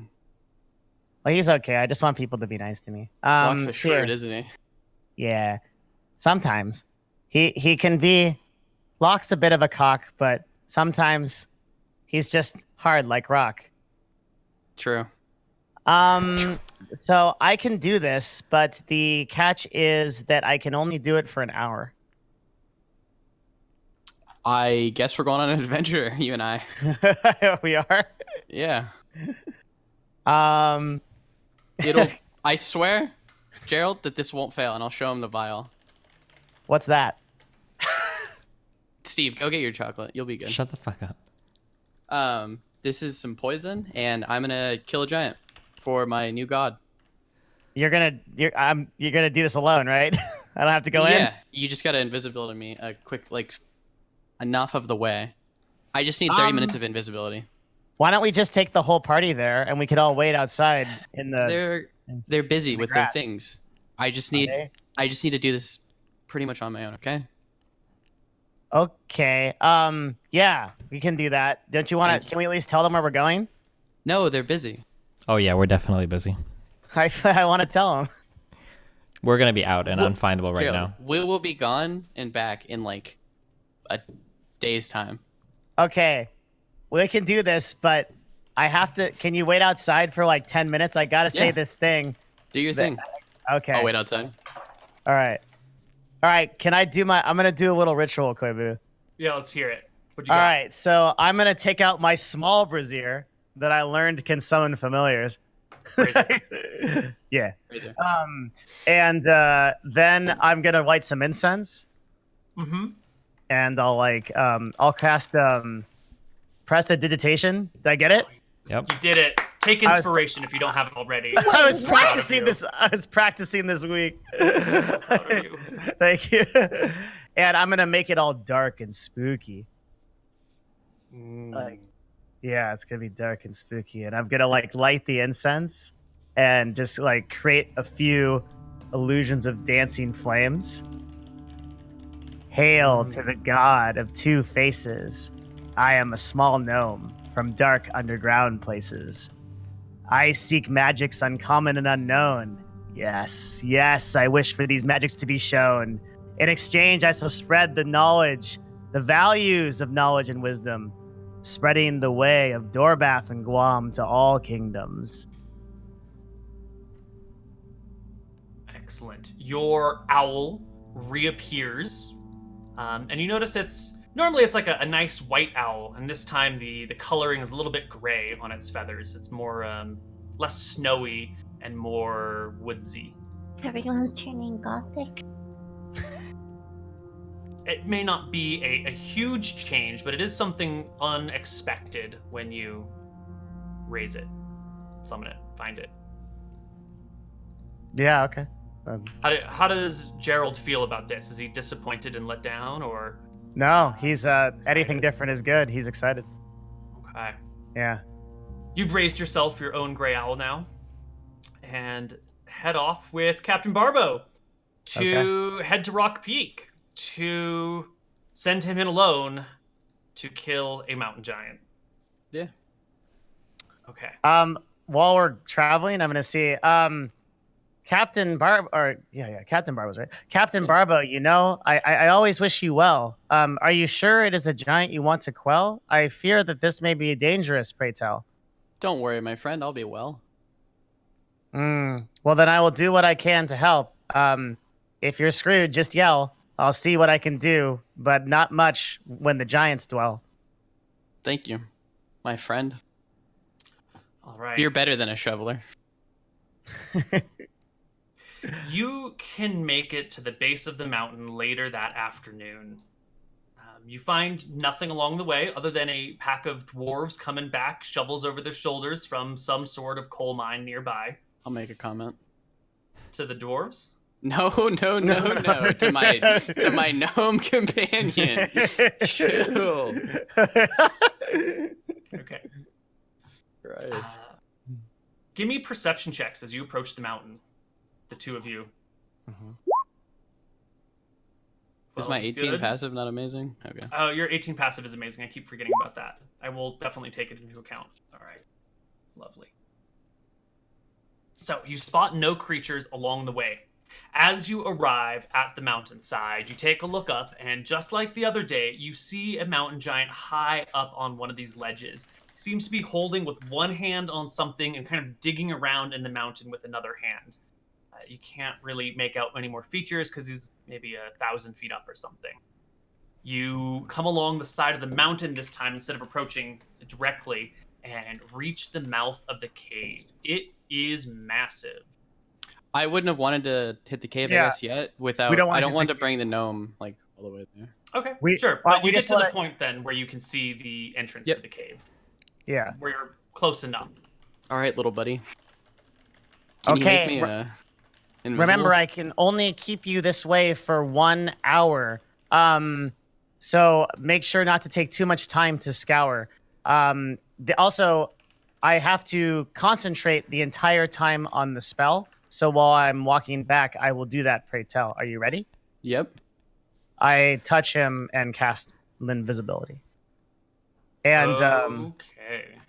I also, let me just understand what that spell does real quick, because I have an idea. I have the owl in my backpack. I can't send. Yeah, I could send. That's fine. Let's see. I gotta do it alone. No owl. I'm going to cast 1 second. the spell at 3rd level, so that I can invis myself and so I can leave safely. Also. Okay, so when you cast it at 3rd level, you and your target both become invisible, yeah? Yeah. Wait, why don't you just come with me if you're invisible too? This is you're being solo in this, right? Don't you want to Yeah, like? you're do right. it I with your gotta god? solo Yeah. this. There. Okay. All right, so the whole party's here just so you guys can also see what is going on, but it's actually just Captain Barbo. Awesome. And I go back to town. Yes. Mhm. For some reason, Locke doesn't have vision. It's all Do you black for me too. see- It's all black for you? It's all black. That's weird. Did that change anything? Nope, all black. All right, then we are going to put this here. How about that? Oh, Yeah. I do not see before it. shit, I can't recall that. Okay. All right, Captain Barbo, it's just you. You are alone at the mouth of this cave. You are also currently invisible. I'm going to move these other guys off to the side, give you some creepy I'm about to die music. I still can't see, weirdly enough. You still can't see? Oh, I No, thought it's we just like fixed a whole that. big black screen. right back. I can take a picture. No, I believe you. Maybe refresh your browser Yep. because it should Will be do. working. I think Roll20 sometimes just gets a little cranky. But it Fresh. looks like chat is not going to have any visuals for now. Sorry, guys. 1d20 or roll d20. Oh, I see it now. Perfect. We good. Okay. So, for those of you who can't see because the screen is black, it is a wide cave mouth, maybe 50 feet across at the arrow that I've drawn here, which I think you guys can see. And it opens up and spills in along these vectors. There are stalactites, stalagmites, and columns scattered throughout, as well as a rough surface and some higher raised rocks about. I believe at the edge of your vision, you can see a single mountain giant I see him. sitting on one of these elevated platforms. There's a stick in its lap and 2 rocks, and it's kind of like chiseling on the stick using these rocks, but it seems quite crude. The mountain giant is female, and that's all. That's all you got for now. Is it close to like nighttime? No. Oof. Bad timing. If it was nighttime, you wouldn't be able to see anything because the only light is from what spills in through the cave. Do they have like night vision then? How would you know? I don't know. No. I'm gonna sneak around as slowly as I can, so because I have like a while, so I feel like I can go without like a stealth check, and I'm invisible. Is that okay? Mm-hmm. Okay, Yeah. I'd like to sneak Well, around. the stealth check is necessary for not making sound, but you will get it Okay. at advantage since you're already invisible. All right. You know. Yeah. Okay, I'm gonna roll my stealth check then. Go for it. Oh, look at that. Beautiful stealth. Okay, I'm gonna sneak around and see if I can get some light and see if there's like another sleeping giant. Does it look to me like it ends here, or is this a ending wall, or is there another room? Yeah, you can kind of feel back in this crevice, and it only goes back maybe to the end of that arrow Okay, point. and I can't see That's anything where- in there. Yeah. Okay. Unless you want to light a torch, which would No. give away your position. Still sneaking around. Yeah. He's moving along the right edge of the wall, keeping the giant within view about 75 feet away. Yep. Just still looking around, and I can't see anything like right here, right? Like my vision doesn't get any better even though I get closer. No, because the amount of light is based on what comes in through the doorway. So getting closer doesn't really change anything because the lighting is so bad. Got it. You know, this giant Yeah. is 100 feet inside the cave.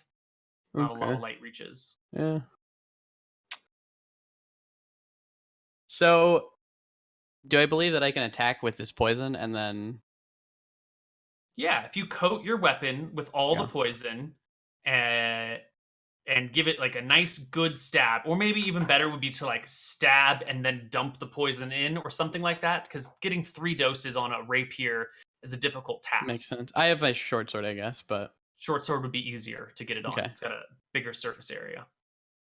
All you need to do is coat the weapon and hit the giant. But Correct. if you attack and like miss, it's sort of like most of it will probably get wiped off on the giant. So you really only have 1 shot at this. You Okay. gotta make sure it's a good one. All right. I'd like to kind of climb up behind him, obviously. I think I'm behind him. Near in front. Oh, I'm in front of him? Yeah. It's Okay, well- facing. Oh, I see him. I that see his way. ass Yeah, now. yeah. All right, I'm going to be sneaking up. All right, behind him. Yeah. And It's just sitting there, squatting, working on its tool. Its big, giant plumber's crack is facing you.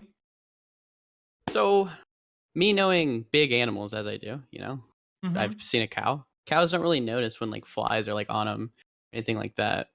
Would it be Yeah. possible? Do I think that it's possible to like do a small incision and then like dump the poison in without him noticing? Probably would probably not, guess because like not. a fly doesn't stab you.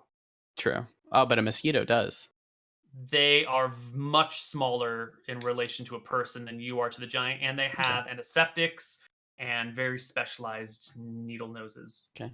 Not antiseptics. All right. What do you call it when it reduces the feeling? I don't know. Paralytics. I don't know. I don't know. I can't remember the name. All right. I'm gonna stab him with my short sword, with it fully Oh. coated with the poison. Okay. So fully coated the blade. Fully coated the carefully. blade. Oh my fully- god. And I'm stabbing him, and then as soon as I stab, and I'm readying like a fucking dash. So this is a full-fledged ambush. You definitely have advantage because it can't see you. But on top of that, the giant's guard is completely down. So it's not going to get its dex bonuses, which actually don't matter. The only thing that really has going for it is its thick hide. So no dex bonuses. You have advantage. You also have plenty of time to position yourself right next to it. So I will give you, let's call it double advantage. I want you to roll this attack manually. I'm going to give you the formula for it. It's going to be 3d20 Plus 9. 3 plus. Is your attack plus 9? Yep. Seriously? On my short sword. No, on your short sword, really? Yeah. Oh, because it's plus 2 to hit and damage, right? Yep. Yeah. Okay. So this is the formula you're going to roll without the period in it.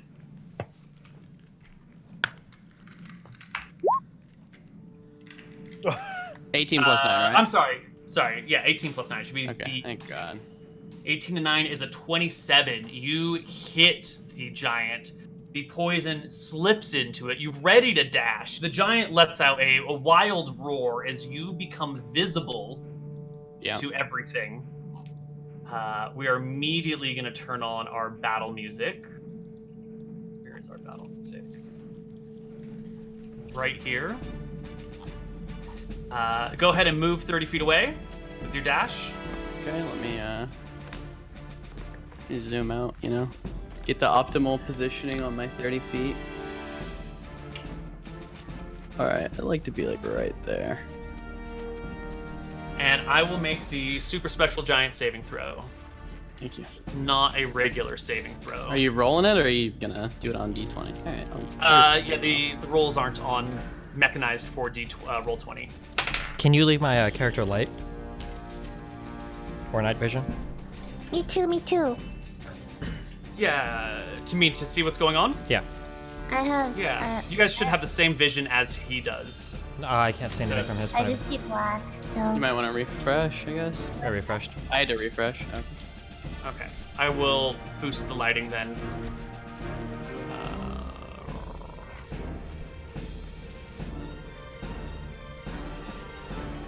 How's that for you? Oh, I see.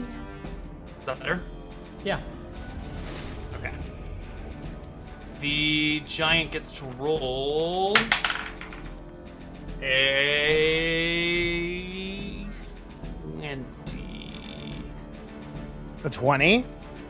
A modified 20. After all the things are considered, after the lack of the lower dosage is taken into effect, and everything, so the giant will be slowed in 5 minutes.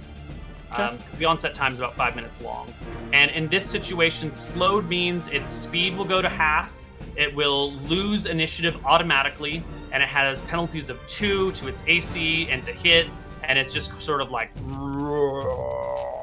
So it's slowed in 5 minutes? Yeah, it's an onset time of 5 minutes. So Okay, you've got to just survive for 5 minutes, Yeah. which is 50 rounds. You can do it. You can do it. Yeah, thank you. Let's roll initiative.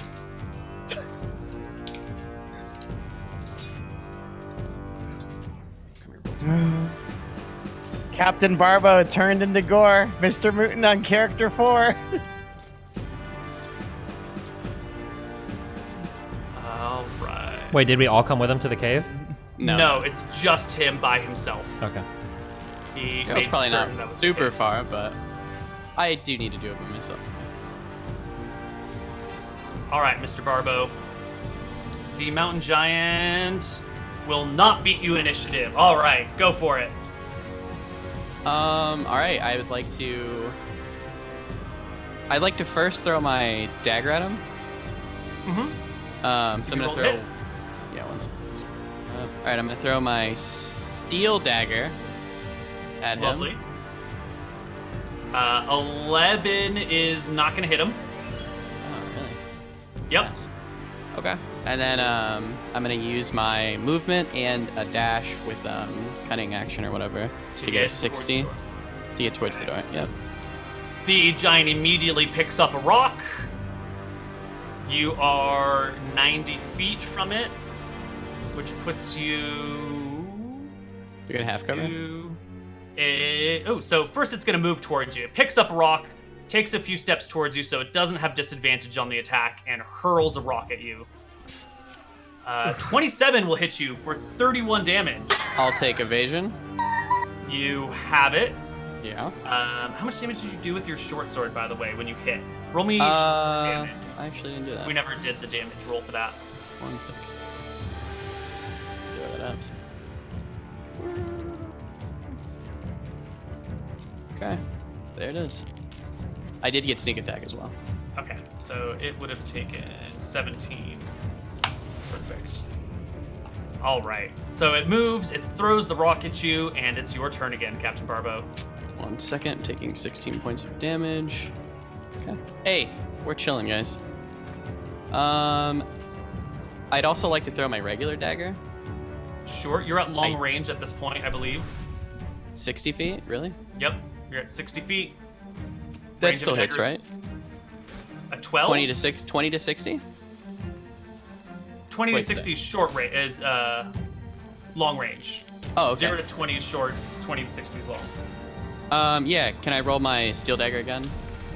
And You then can roll a minus second one. dagger. Yeah. Okay, cool. I don't have another one on the character sheet, but yeah. Oh, unfortunately, you were rolling at disadvantage, not at advantage, so you miss wildly. Your dagger pings off a rock somewhere and is forever lost inside the mountain. And you... I still get my movement, right? Yep. Cool. I'd like to use my movement, go out of the cave, and kind of like duck out of like the... Can I see the outside, I guess? There's no map for the outside. Okay. I'd like to kind of like get so he can't just like chuck a boulder at me, like roll it at me right now. So like, Right. Yeah, I'm gonna go Sure. 60 more feet. Sure. The giant will pick up a rock and do a double move of 120 feet outside the cave and look around to find you. Getting a 9 minus 1 on its perception check, getting an 8 on its perception check. You did go around a corner, but you didn't take the hide action. You do sort of have a decent stealth. I'll say you've popped around the corner and it can't quite find you yet. Thank you. But it lets out a roar of anger. He's not happy. Definitely not happy. It's your turn. I'd like to move my 60 and take a hide action with my cunning action. Sure. So you give me your hide. Or your stealth. Right? Yeah. 17. And then you move 60 feet. If you want to move stealth, you kind of have to go at half speed. That's fine. Move 30. So you move 30 feet away from it. I will give the giant another check on its turn. It fails by even worse. It can't find you. It just starts throwing rocks everywhere. And at this point, all you got to do is remain hidden and it won't be able to find you. So I'm just going to assume you keep stealthing away. And I'm just going to give the giant a bunch of checks to see if it can spot you as you're trying to hide from it. Every round it'll search. And it won't find you. A minute passes. The giant paces back and forth around the front of the lair, cursing, shouting. You don't speak giant, but you can hear a curse in any language. It's very obvious. And after a few minutes roll on, you notice the giant starts to move more slowly, and this look comes over its face of like nausea, and it starts to kind of wobble and lean against the mountain itself to steady itself, and it looks like it's about to puke. And then it does puke. It just hurls a person's worth of vomit all over the ground. So he's like outside the cave, right? Yeah. I'd have liked to sneak back up onto the cave, Sure. like onto the top. You want to give me a climb check. Athletics or acrobatics? My climbing is second to none, Koibu. All right. You know it. You're up above it while it's leaning on the mountain, puking its guts out. I want to jump on it, and I'm going to attack it really hard. Okay. Give me a roll to hit with advantage. Okay. Holy shit. That's what I needed, ladies and gentlemen. Did the god inspire me to do that cool shit right there? You tell me. I would say I feel pretty inspired by the god right now. So that is 26 plus 3 is 29 plus 9 is 38 damage. Am I rolling that right? Adding that right? That seems right. Yeah, that's 38 damage to the giant, which is like almost half of its remaining HP. The giant rears its head back on its turn and I tries to... should get another attack, right? Oh yeah, get your second hand. That's right. I'm gonna pray to my goddess Ephra and say, Goddess Ephra, I'm here to do cool shit. Please enable me to do cool shit with this one. 22 is just a hit for 9 points of damage. The giant on its turn will try and smash you with its head, just kind of like crush you at the back of its shoulders. With an unarmed strike at disadvantage, because that is not a regular attack roll. 15 to hit you. Nope. Cannot reach you. Like to Go for it. attack again. Yep, it's your turn. 26 is a hit for 14 damage. And 19 is a hit. It's not a crit, you have no advantage. Wait, do I not get advantage? Because I thought you said I got advantage because he's poisoned, because he's slowed down. Oh, no, you got advantage because you were jumping down on it and it couldn't see you. I guess it can't see you now anyway. You're on its back. That feels like an advantage situation. Okay. Thank you. For 11 points of damage here. Shadow of the Colossus, man. Am I able to take my my sneak attack with that one instead of the first one? Is that allowed or no? Okay, that's right. Unless you declare you're not using a sneak attack before you roll it, I always assume you use your sneak attack on your first attack. You're right. I do. All right, the giant is wobbling. It is barely standing. It falls to its knees, and it's just going to try and roll over onto you. Just like squish you with its back. I want you to make me a dexterity saving throw. So acrobatics, is that cool? A dexterity saving throw. Oh, dex is fine. Oh my fucking god. I'm dexterous. The Koibu. giant splats on its back, but as it falls, you sort of like hop off it and land on the ground nearby. It rolls over, gets on all fours, looks straight kind of down at you, and pukes again I'm all gonna in front of you. kill it and say, this is for you, my goddess Ephra. Please take me in. 17 is a hit. 27 is a hit. You bring the mountain giant down with a stab to its face and a stab to its throat. It dies. I guess I never miss, huh? And then I'll go back to my party. With the giants... I'd like... Okay. Can I take a giant head with me? No, it's way too heavy. Can I take a giant... Alright, is it a male giant? It is a male giant. I'd like to take the giant's dick. You have one giant dick. I know. I should have two.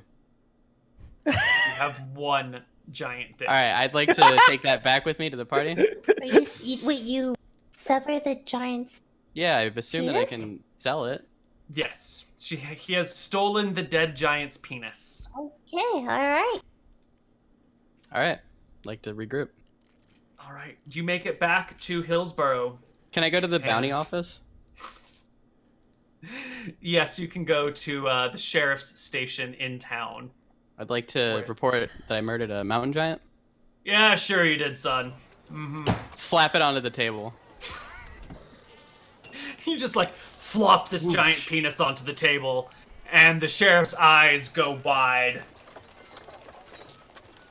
She looks at you with disbelief. And why don't we take a break here? We haven't had a break yet, and we'll come back in a few minutes with the second half of this. Giants are Is that protected. okay, guys? Yeah, sounds good. Yeah. Sorry, I didn't mean to take the whole episode.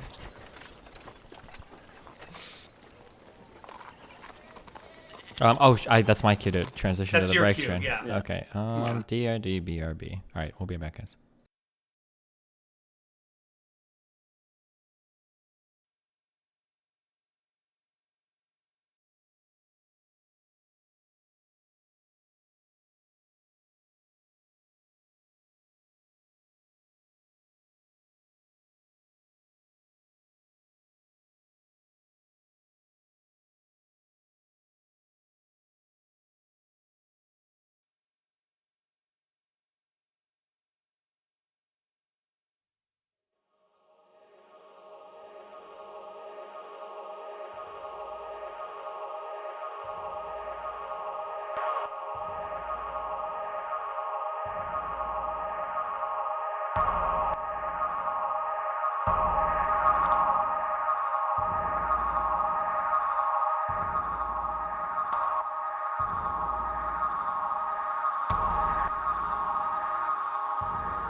Hello, everybody. Welcome back to Gnomes, Tones, and Catacombs. In the last part of this episode, Mr. Mouton, or Captain Barbells, bravely slain, killed, stabbed, defeated a giant by Demolished. himself without the rest of the party. And now he wants extra levels and shit. So. Even though you stumble a lot, I admire your speaking abilities, considering your English second language, you know? You get better if you don't try, okay, Steven? Not everyone can be a gish gala. Wow, you almost complimented me, Lily. It was that's flattering. gonna go in my own cringe compliment. Do you guys ever have this problem when you have a friend and they can never give you a legitimate compliment? Like every time they do it, they like are lie. you talking about Okay, yourself? what are we at right now? What are we doing? Mr. Moon's coming back to town. He's back to town. He threw a I'm selling a big dick. big dick. I have a Listen, not victory mine. song. Oh yeah, he just slapped a giant penis Koibu. onto the table now. Yep. Koibu, I have a victory song. Let's hear it.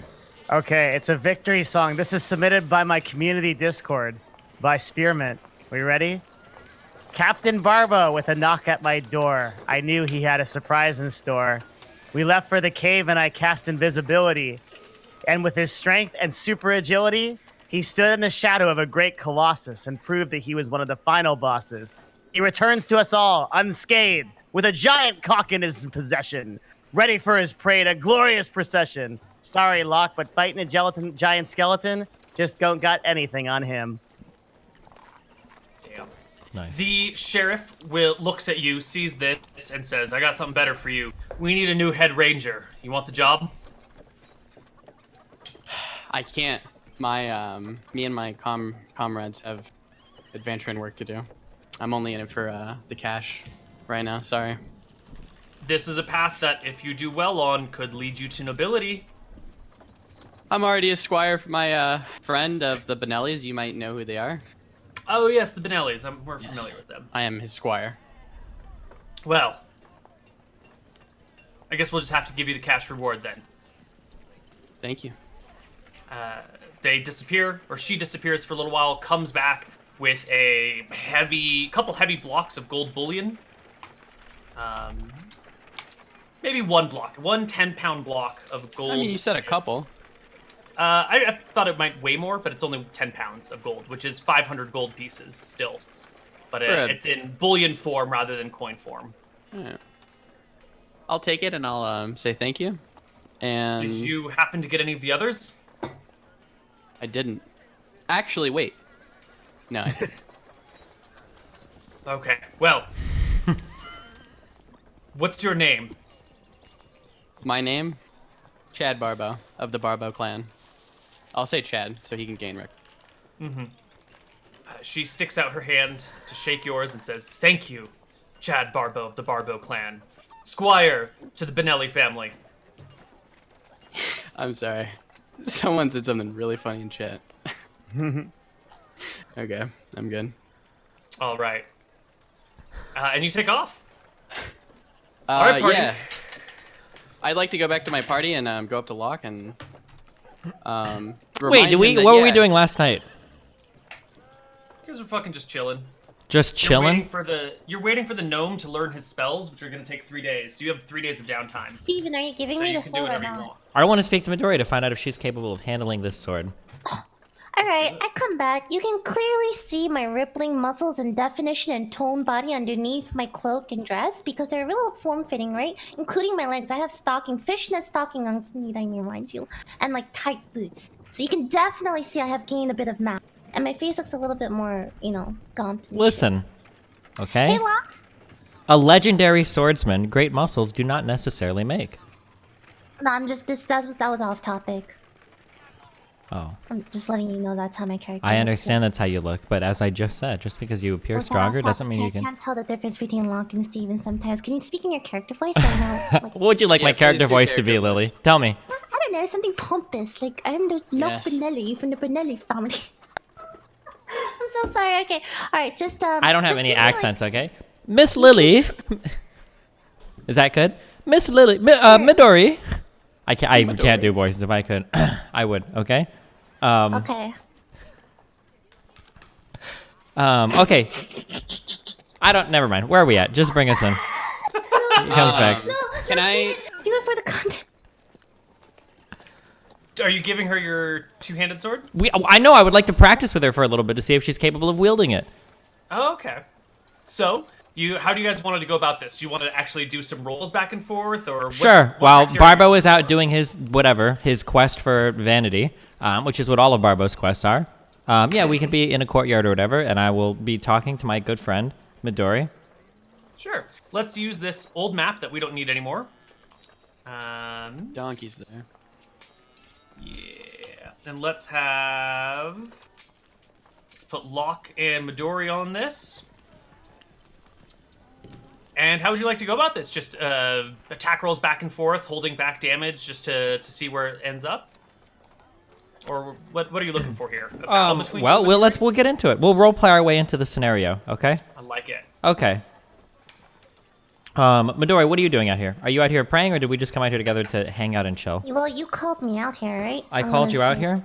Yeah. What, Okay, did you sure. want to talk to me about something, Locke? Yeah, I'm holding Greybane, the great sword Greybane. I'm holding it in my two hands, and I'm looking at Midori as she comes out. This is a masterful blade, Midori.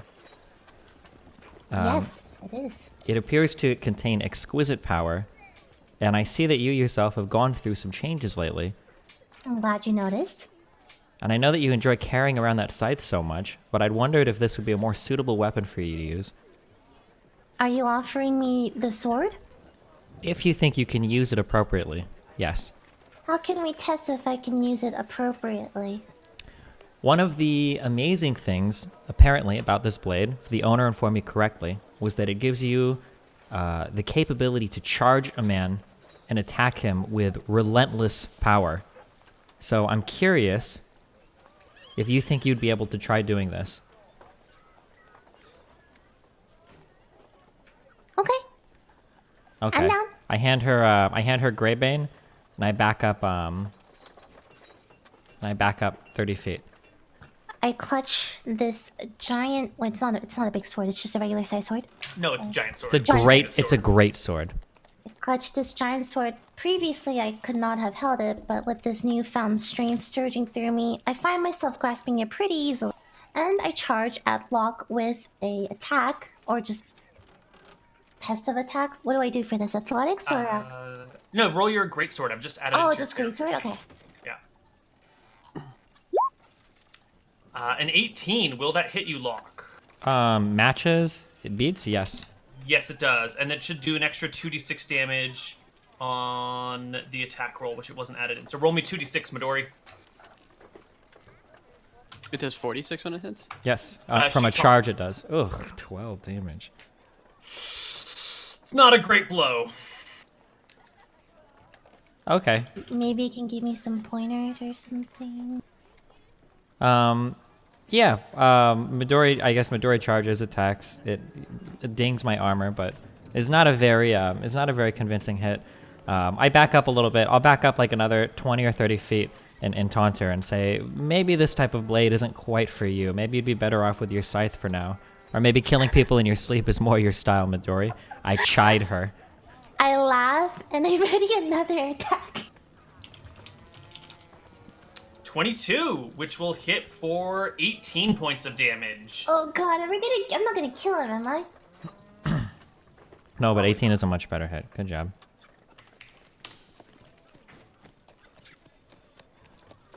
Okay, that's a better one. So, stumbling off to the side, a little bit out of breath and quite dazed. I admit to her that was a better one.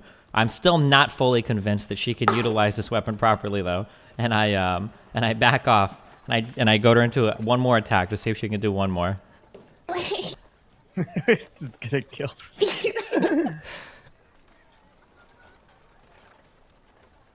I'm going to. Can I like intentionally stop it? I missed anyway, right? 15 isn't a hit. Okay. 15 is a miss. Okay. Can I smack her with a 13? There you go. There you go. The pole arm comes up, whaps Midori in the side. Both of you are a little bit bruised, a little bit winded. I'm gonna breathe heavily and be like, I think I'm done for today. Oh, okay. All right. I look forward to you training with this weapon. I think you could do greater things with it than you ever could with that silly farm utensil. Okay, that's good. We're good. The steel sword. I don't Okay, feel you can like- transfer it from my sheet to hers. All right. I will do so. I'm gonna run to the gnome's place, who I got the poison from, and drop him off 100 gold, and leave him a little note that says, Oh, I'm he's sorry. there. Oh, And if you left him a note, he couldn't read it. I know. Can I also real quick? Can I have her steal? Oh wait, she's using. I'm sorry, she's not using the scythe. She's using that steel longsword. She's got a steel longsword. Yeah. Can I take the steel longsword? Yeah, take it. Okay. Yeah. So let's swap that up. Okay. I'm gonna like turn to Locke and say, Locke, Midori. thank you for the sword. I will put it to good use. I consider this a great valuable gift from a valuable. Thank you. Can I stealth in? No, you can't. Because when you try to, there's like a little bell attached to the top of the door, and you open it, and it goes ding, ding, ding. And the gnome kind of looks up in your direction and says, "Welcome, what can I get for you today? Isn't it a wonderful day? Hooray, hooray!" I'm just here to drop off some gold for somebody who owes you a little bit more. Oh, who owes me money? Whose debt is being paid? I wasn't actually given his name. I was just told to give it to you. And I'll drop 100 gold onto the thing. Here's 100 gold. Why, thank you. Don't I'll look a leave. gift horse in the mouth, or so I've been told. Have a good day, young lady. Bye-bye. Bye. And then I'll leave. All right, cool. Can I quickly run and pray to my goddess? Anything happen? Can you give me a little bit more than I quickly run and pray to my goddess? Sorry, I just feel like I'm taking up so much time on the D&Ds. No, you're good. Keep I going. want to hear your prayer. Yeah, me too. It's very important. I'd like to go to my temple of Ephra. That's how you say her name? Ephra, yep. Dear my goddess Ephra, I have now slain a mountain giant, just like I said I would, in single-hand combat, quickly and decisively. Please take me into your ranks. I love you, Ephra. Why don't you take an inspiration? I already have it. Well, you should use it, because she's the goddess of inspiration, so it's hard to Hell yeah. reward you unless you use it. Oh, I was gonna use it on the... Okay. Should've used it on the giant. I'll take it. Thank you, Ephra. Oh, I'll take inspiration. perfect. For you inspire me. All right, so now with the gnome here, did you want to learn all of your spells? Because if you rest an additional 2 days beyond what it takes to learn the counterspell, that's a long rest, and everyone will get back all their spell slots. I mean, I assume we all wanted to. Yeah, so yeah. Okay. Yeah. What other spell did you want to learn in addition to counterspell? I believe you gave me locate object and dragon's breath. Right. So each of those will take 2 days. You can learn one of them, or you can stay an extra 2 days and get both of them. Locate objects. It's up to the party if we want to stay. Okay. So you learn counterspell. You learn locate object. yeah. Everyone should be at full HP, full hit dice, and full spells. It is... The next day is going to be Friday, the 7th of December. Quickly, I would like to goad at my friend Locke and tell him how my mighty adventure is to kill a mountain giant on my own. And how when he said I have never killed a giant on my own, he was a fucking liar and wrong. Because I have killed mountain giants and I just did it again, Locke. Your quests for vanity never cease to amaze me, Captain Barbo. I would like Midori to be in the room. Is Midori... Midori, are you impressed at my recent adventure? Well, Tori's too busy admiring her new sword. I'm going to stop polishing my sword, set it down, turn to Captain Barbles very lightly, you know, and be like, "Oh, you slayed, you is it slayed or like what's the past tense of Slayed, I think. You Slayed? slew? slain? Have slain? Have slain? I think so. You killed a giant, huh? Yeah, I've slain a few, but this is my most recent adventure alone. Oh, Oh, actually, I did have Gerald's help for a little bit. He helped me get there. I'd like to give Gerald half of the gold. Why didn't you Whoa. invite the rest of us? I'm just curious. Did you Well, think I've we were not enough? No, I've become a godly man now, and it was something I had to do for my god on my own. Godly men, you are under a god or a goddess now? Yeah, Uh-oh. Ephra. You may have heard of her. Huh. Since when did this happen? Just now? Well, a few days ago, but you inspired me. Seeing I how much inspired you. you inspired My me, death Midori. and destruction inspired. Well, just seeing how What kind of happy God you do you were. believe in right now? Seeing how happy you were with your god inspired me to go find a god of my own. My god is the god of inspiration, and she allows me to do cool shit. It's a little superficial, but okay. That's my god. Whatever I'm gonna makes you give the happy. gnome 200 gold. Thanks, buddy. No problem. I can buy some spells to make the party well. Thank you, friend. I feel a little bit not betrayed, but like kind of like maybe like slightly salty, bitter that he didn't invite us. He just took Jared. I'm doing my Pua Feels techniques. kind of bad. I kind of see that like Midori is like stewing a little bit. And I kind of just we like were a group of friends. I just kind of like place a hand on her shoulder. It's okay, Midori. I'm sure there are more mountain giants for us to slay. Yeah. Hopefully, You guys next would probably time. need each other to slay one. I'm going to keep polishing my sword and look at Captain Marvel's. Sorry, friends. I didn't think the plan was flawed. He asked me to help him go alone because of his god. I don't blame you, Gerald. You just did what you were told to do. Yeah, I suggested No. that we take our friends. He didn't but, do what he was told to do. He did what he thought He's was a very right. good friend. He is a friend, yeah. Okay, enough with this fighting. Before we waste any more time, perhaps we should return to the mountains and find this tomb. Do you want me to kill another giant, or? If we come across more, be my guest. Okay. Can I have a favorite enemy, Koibu? A what? You can pick one, but you won't get the ranger ability of favorite enemy. What do I get anything for it then? No, at this point you'd be picking a lore thing. I'm not going to give you ranger. Lore thing, I want giants to be my favorite enemy. All right. And why are they your favorite enemy? Because I kill big bullies. And giants bully the small folk, like my friend Locke. And I am Welcome there for to the small game, folk. Melania. Welcome to the game. There for small folk, except dwarves. All right, so time to head back to the ridge. Everyone's got all their shit together. Everyone's at full HP, full spells. You are looking for a tomb somewhere near the mountain. You don't really know where it's supposed to be, just somewhere in this, what is this, 9 by 5 mile area. So somewhere in this 45 square miles, there should be a tomb. Wait, that's not the cave?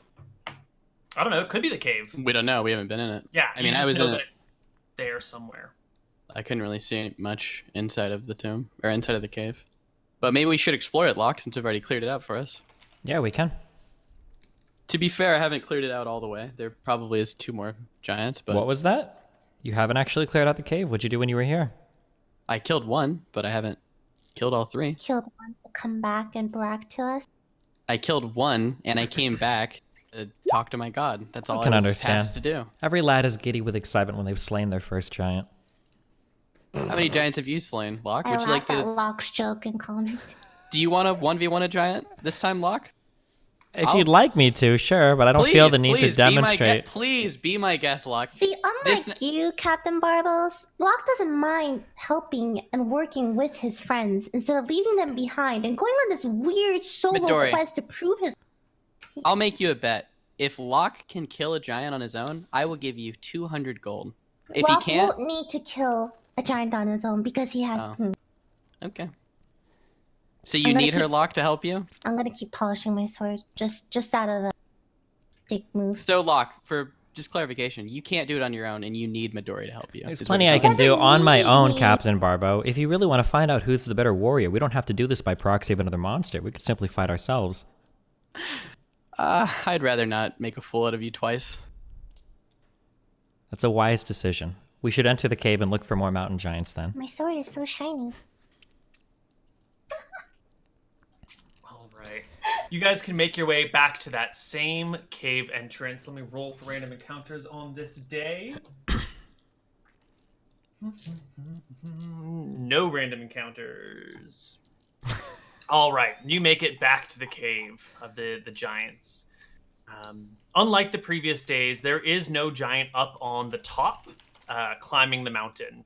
The corpse of the slain giant is moved and gone, although there is a red, rusty spot on the ground where it once lay.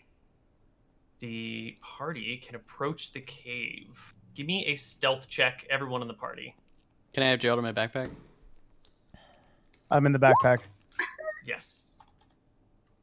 Do I have to use inspiration before I roll? Yes, you have to declare Oh wait, never beforehand. mind. She fucked up. We're good. All right. How so when we talk about rolls to hit in a scenario like this, let's say for instance somebody is going to throw a rock at somebody. Let's say that there is like a leader in the party. Is this going to work like bowling balls? Like for instance, let's say they roll to hit me and I dodge the attack, or they roll too low to hit me. Does it like go to like the side and hit a party member, or can one person deflect for the whole party? Or Generally, attacks are made against a specific person with no ability to splash beyond. In the case of a rock rolling towards you, I would probably have it like make multiple attacks if everyone is lined up in a straight line. Okay, I so understand. don't Congo. So there's no way that like one person, so like if I am an adequately armored person with a well, I guess I don't have a shield, but like I would be able to like hit a rock away or make an attack. Stop it. Yeah. You know what? If you wanted to say that you're gonna brace for the attack and try and like deflect it to the side of your Congo lined party, and you have like appropriate gear like a shield and some armor and good footing, I would be willing to say that the attack roll against you means it hits to the side. That's fine. Would he be able to do it with plate armor, like in his shoulder, like, or no? I feel like you need a shield for that. Okay, that's fine. Yeah. All right, we're approaching the cave then. Yeah. You What make order? it to the cave. Captain Barbo pokes his head around the corner, and it looks quiet and empty. Can I just scout? like last time? With my owl? Yes. Is this a new gray owl that you have? Oh, yes, it's a new owl. What's it his has a name different. or her name? Oh, it's Alka. Remember, you named it. But I thought it was I thought this was a different one from the white one. I'm confused. Oh, I'm It's like confused too. It's like I Gandalf. think it's the same owl, but it changed color. Oh, okay. Yeah, So now I'm instead not. of white, it's gray. I'm not really sure why it did. I'm still figuring that out. Okay. Well, we're gonna send it to go see some stuff now. So I'm sending the owl. Slowly. Rebelka. It's okay. I know how to summon it again now. Can Locke and I be side by side for the walking? Yeah, just stand next to him. I'm his also, squire, hang aren't on. I'm gonna reposition behind this for cover too, just as I'm sending it out here. Also. That's clever. Yeah.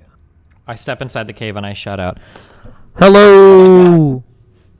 And I want to hear it echo off the walls of the cave, and then listen for movement. I saw so brave. I'm gonna use a hide action. I found a giant. I'm also hiding, actually. You're Go in my ahead and make your stealths if you Oh want wait, I don't make have a to. hide Never action. mind. I'm in the backpack. Yeah. Oh, right. I'll do it. Friends, a giant is coming. A giant is coming. He heard Locke. It Okay. comes. I ready It's like coming a from the dodge right. action as I stand still. It's coming. Yeah. All right. And I think about here, it's probably within viewpoint for you guys, maybe? Yeah, I see him. Yeah. So the giant comes on in, sees Locke standing there, weapons out, in the middle of the floor, Midori behind it. The giant lets out a roar, and you notice in its hand is a bone that's been like plated in some sort of metal, like brass. And the giant is going to roll initiative and try to fuck you up. He may try, but this is my favorite enemy. Oh, wait, I shitty jumped out initiative of the- rolls. Oh wait, initiative. Are we supposed to be able to see in this cave at all, or Is it completely black for you? it's not completely black, but it's kind of hard to see. Yeah. Yeah. The intention is for it to be difficult to see the giant I can because see it it's though. so deep in the cave. You have better vision. Yeah. And no one has a light source. That's why it's difficult to see things. Carrying light sources will fix this problem. Some idiot fucking broke up our light source. Some idiot indeed. All right, Midori. It's your turn. You're the first one to go. What would you like to do? I would like to make I use guiding bolt at level 2. You hurl a guiding bolt towards the creature, striking it for 16 damage. Ooh. And making the very next attack against it have advantage. Any other actions, Midori? That's it. I'm gonna go turn to Locke and say, it's on you! Locke, it's all you. At 30 feet, am I within range to make an attack? It doesn't look like it. I can't tell, am I? Within 30 feet? What do you mean? The giant is 50 feet from you. 50. Yeah, so like I can move 30 feet, but I won't be able to make an attack, right? Correct. Yeah. Okay. So I will move. Yeah, I guess I'll move forward a few steps, and I will take a dodge here, I guess. All right. Gerald. Let me read a spell. It'll take 2 seconds. Hang on. What did we agree on for dodge last time? What happens when you take a dodge action? Do they just get disadvantage? They have Dodging. disadvantage to hit you. Yeah, but you don't lose your reaction, right? Right. Oh, Oh. for you. I am going to cast Gerald Knott, the backpack wizard, greater than giants and overgrown lizards, strong as magic, strong in spells, strong in seducing girls as well. I'm gonna cast enlarge reduce. I'm going to attempt to reduce the giant, I think. You got to be within 30 feet to cast it. I'm going to enlarge Locke. All right. Okay. And we talked about this Yeah. last time, and I've made a change on the ruling. You do indeed get greater movement speed when you are enlarged. That's only fair. Yeah. You also It's through gave the 5th him. edition rules. You also did give him a little bit more of a attack range, correct? Because he's got a halberd. Yeah, we extended It was from like 10 5 feet or to 10 15 feet. Yeah. Mhm. Yep. So, Alright. casting enlarge on Locke, and then I'm also going to hop out of the backpack for now and hide in cover. Alrighty. Captain Barbo. I'm gonna, since I'm sneaking and hiding again, can I hide up to like a next point and see if I can get behind him? Yeah, your last stealth check was what? That's Uh, 22, which is pretty freaking good. Yeah. I'm actually still gonna ask for another stealth check because okay. you're like backlit by all this stuff and the giant's looking in your direction. I'm gonna use inspiration here too. There you go. I'm gonna do a stealth check to get over to using a run, my cunning Yep. action to dash, and then I'm gonna ready an attack. Okay, go for it. Holy crap. Okay, so you run, dash, and hide, and move across the area. You're definitely visible for a moment, but these rocks over here, you can tumble behind and skitter along the floor, and the giant's not sure where over here you are. Cool. The giant's turn. It approaches Locke, which triggers Locke's attack. Which 19 will hit. 13. Do I get a bonus +4 or whatever, or is it 1d4 Plus because 1d4. +4? 17 damage. Wonderful. And the giant comes to a dead stop from Sentinel, right? Yep. Its attack range with its great club is only 10 feet, so it can't hit you with its weapon. So I guess it picks up a rock and is gonna chuck it at you instead. With disadvantage because you are dodging, you said. Thank So God. that 28 is a 23, and you only take 28 damage. Oh, thanks. Okay. Ooh. Beginning of the next round, you hear cries from deeper within the cave. No. And Sound like we're a gonna baby, or Yeah, I mean it's like a large creature, but not as big as the giants. And you can hear one of them coming towards you. Midori, it's your turn. I'm like I'm about to tame this. 40 feet, 30 feet away? 30 feet. Close Can enough. I charge or no? Is it? Yes. Okay, I'd like to do that. All right. Midori charges the giant with her greatsword in hand. Give me an attack roll. Can I also use my weapon? Does it proc twice? So it's level. Your creature can melee attack. You can use channel ability. So yes, you can use your channel divinity to work it, but you can only use it once. Okay, so I'll just use it once. And I just Yep. press the gray beam twice then, right? For attack. Just press it once and it should roll everything for you. 23 will hit. Wow, that charging damage was bare minimum. For 15 plus your channel divinity, which is 5 plus twice your cleric level. You're level 5, so 10, 15, and 15 is 30 damage. Whew. You guys hack into the giant, who is now at half HP. Lock. I'm gonna use my Aldo assist locks attack here. Wait Perfect. for me getting advantage. Yes. All right. I will take a swing at it then. 11 points of damage plus a 1d4. Mm-hmm. Take a my second swing. Is that one going to hit? No, 10 will not hit. Are you allowed to tell me what its thing is? I haven't, and I am allowed. But I Fucking won't. Jesus. Okay, is 11 enough? No. Okay, well, that missed. Okay, so that's my 2 attacks. I'll do a polearm master here. Mm-hmm. 16 or That'll do 21 it. hit with 6. Do I get, and then I get another 1d4 on that, Yes. adding 1 damage. And then, is my second wind a bonus action? I believe it is. Okay. I'm going to pop my action surge here then.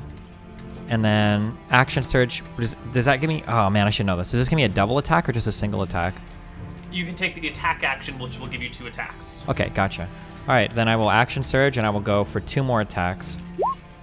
Holy. This is going to be 8, but I'm going to add a trip attack to that. So I'm going to add this damage to it, which is 1 more.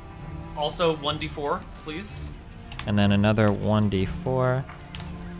Jesus, so many 1s. And then 1 final attack. Oof. Oh, For it's a 10? critical. Yeah, looks like you rolled pretty poorly there for 10. Yep, and then I'm going to, And I'm 1d4. going to add 1 more, 2d4, actually. I'm going to add 1 more superiority die for a trip attack. So I'm going to add 6 more to that. 6 and 2d4 for And the then enlarge. another 1d4 and then another 1d4? Or Yeah. Get him another one. Jesus. Okay. Christ. Okay, and the giant... Don't know if you can trip it because it's so big, but you definitely get the damage bonus. Isn't he the same size as the giant? He is large, the giant is huge. Oh. Trip. If the size target is large or smaller. Okay, so if it's 1 size larger than you, that's fine. It will have to make a strength saving throw. Let's see what it does. Strength check. 9 is a fail. The giant falls flat on its ass as its ankles are pulled out from underneath it, cutting deeply into them. And that's the end of your turn, I believe. Gerald. I cast Toll the Dead on the giant. Here we go.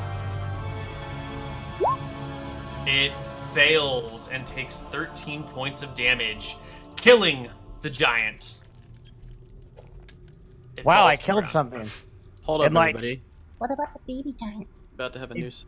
Its face like turns like black, the necrotic damage of Tolling the Dead, just like, like.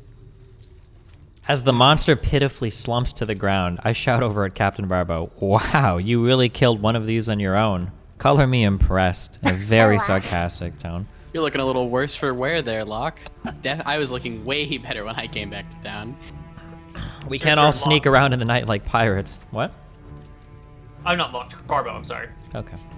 Do I see the young giant at all? I'm gonna send the see it, owl you can forward see to it. scout. Oh, good call. A small giant approaches. From where? Can you?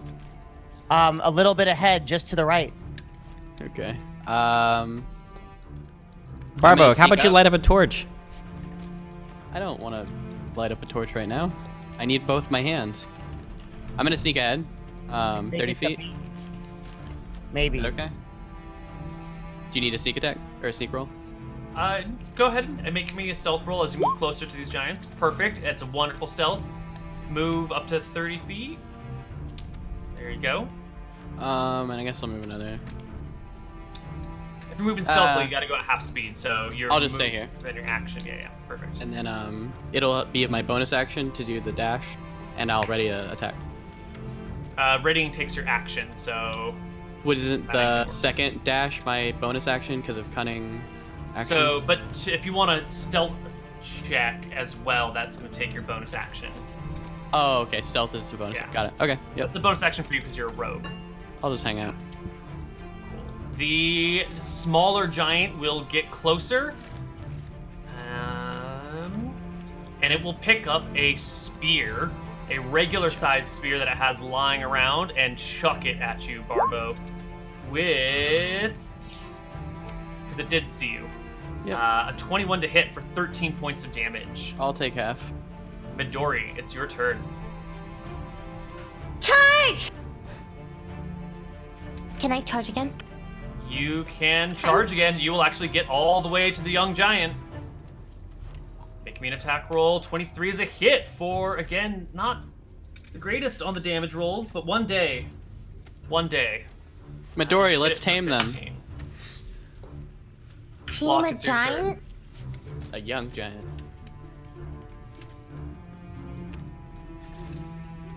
Block. Oh, I didn't know if you were still talking.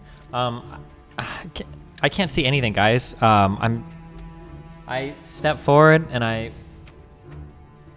It's just right in front of you.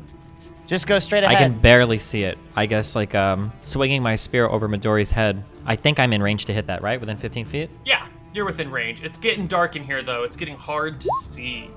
But you will still hit the giant well above Midori. I'm going to go ahead and try to roll. How much life does it have left? Looks wounded. Looks about half-ish. I'm going to go ahead and try to... Oh, wait, hold on. Oh, right. Is the owl still helping me right now or no? Sorry, the owl is helping you on one attack per round, yes. On one attack per round? I can only do one attack. Yeah, okay, gotcha. I'm going to go ahead and throw a trip on here as well to try to trip him. So can he make a saving throw against me right now? Because I want to see if I get an advantage on my next attack. No, it falls to the ground completely prone. Okay, then I believe I get Bash to the advantage on this attack. Yes. So 17 damage. Yep. And then I'm going to roll 1d4 twice, or 2d4, because right? 4. Yep. So that's 6 more. Another 6. Oh my god. You should be dead, right? So close, but not quite. Oh, I have my bonus attack for that. And then 7 more damage. That will do it. That'll bring this giant down. Gerald. Gerald, let us speak peace into this giant. What? Slit his throat! Okay, got it. I can see it. I'm gonna move here. And I am going to... No, I don't think I can do this meme. I'm gonna cast Magic Missile at level 2 on the giant. Roll me some damage. That would be 5d4, right? Or how does it? 4 plus 4. 44 plus 4, but it's an extra dart, right? So it's, Well, it's 3d4 plus 3, and then you Okay. add one additional 1d4 plus 1. so 44 plus 4. Yep. Okay, so I'm gonna like raise my fingertips and like a series of small darts explode into spikes of magical force and slam into it. You strike it for 13. The young giant's turn comes up. It stumbles into the light slightly, wounded, sees its dead family members, gives a shriek and a cry, and steps within Locke's range. I'm going to take my attack of thing at it. Oof. 10? Not quite enough. And then the giant will use its club to bash Midori in the head for 13 damage. It cries. Barbo. I want to run up to the giant. I'm gonna attack him. Mm-hmm. Right about here. Perfect. All right. Tag him with a short sword. Don't get 18 advantage. will hit for 9 and 12. No, just 9 damage, right? 9 plus 12 because I get the sneak attack, right? 'Cause he's not Why do you within get the 5 sneak of attack? Anybody? He's not within he's- 5 of anybody else, right? I can't. Of Midori? Okay. Okay. I can't see him. I'm sorry. Yeah, he's within 5 of Midori. Does it Nope, need to I be don't get nobody secret. or just none of his? Okay, cool. And then 25 is also a hit for 12. Easy. No, the uh, creatures are within 5 feet. Midori, it is your turn.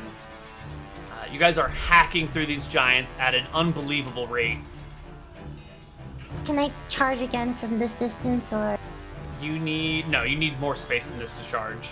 We agreed, I think it Make was a regular attack. 20 feet. So if something was 10 feet Yes, away 20 from you, you would have the movement to back up 10 and then charge 20. But otherwise, yeah. It's true, but you Attack broke attack of me. opportunity. Oh. Nope, it's not quite enough. You swing this two-handed sword, it cleaves right near the giant, cutting some of the chin hairs off of it. Locke's turn rolls around.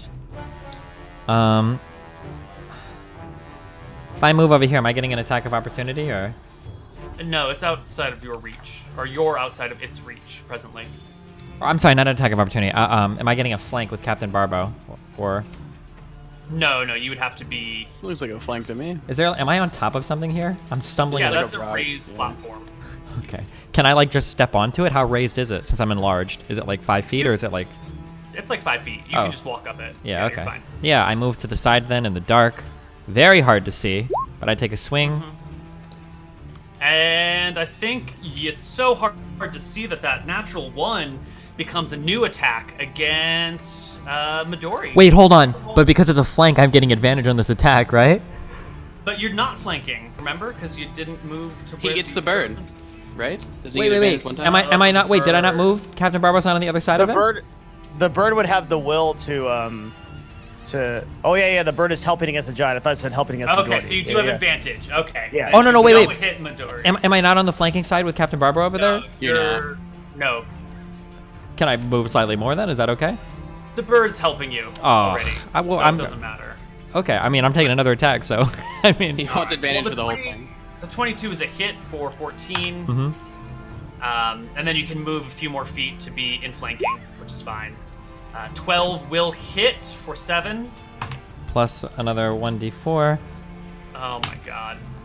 Polearm Master 7 plus another 1d4.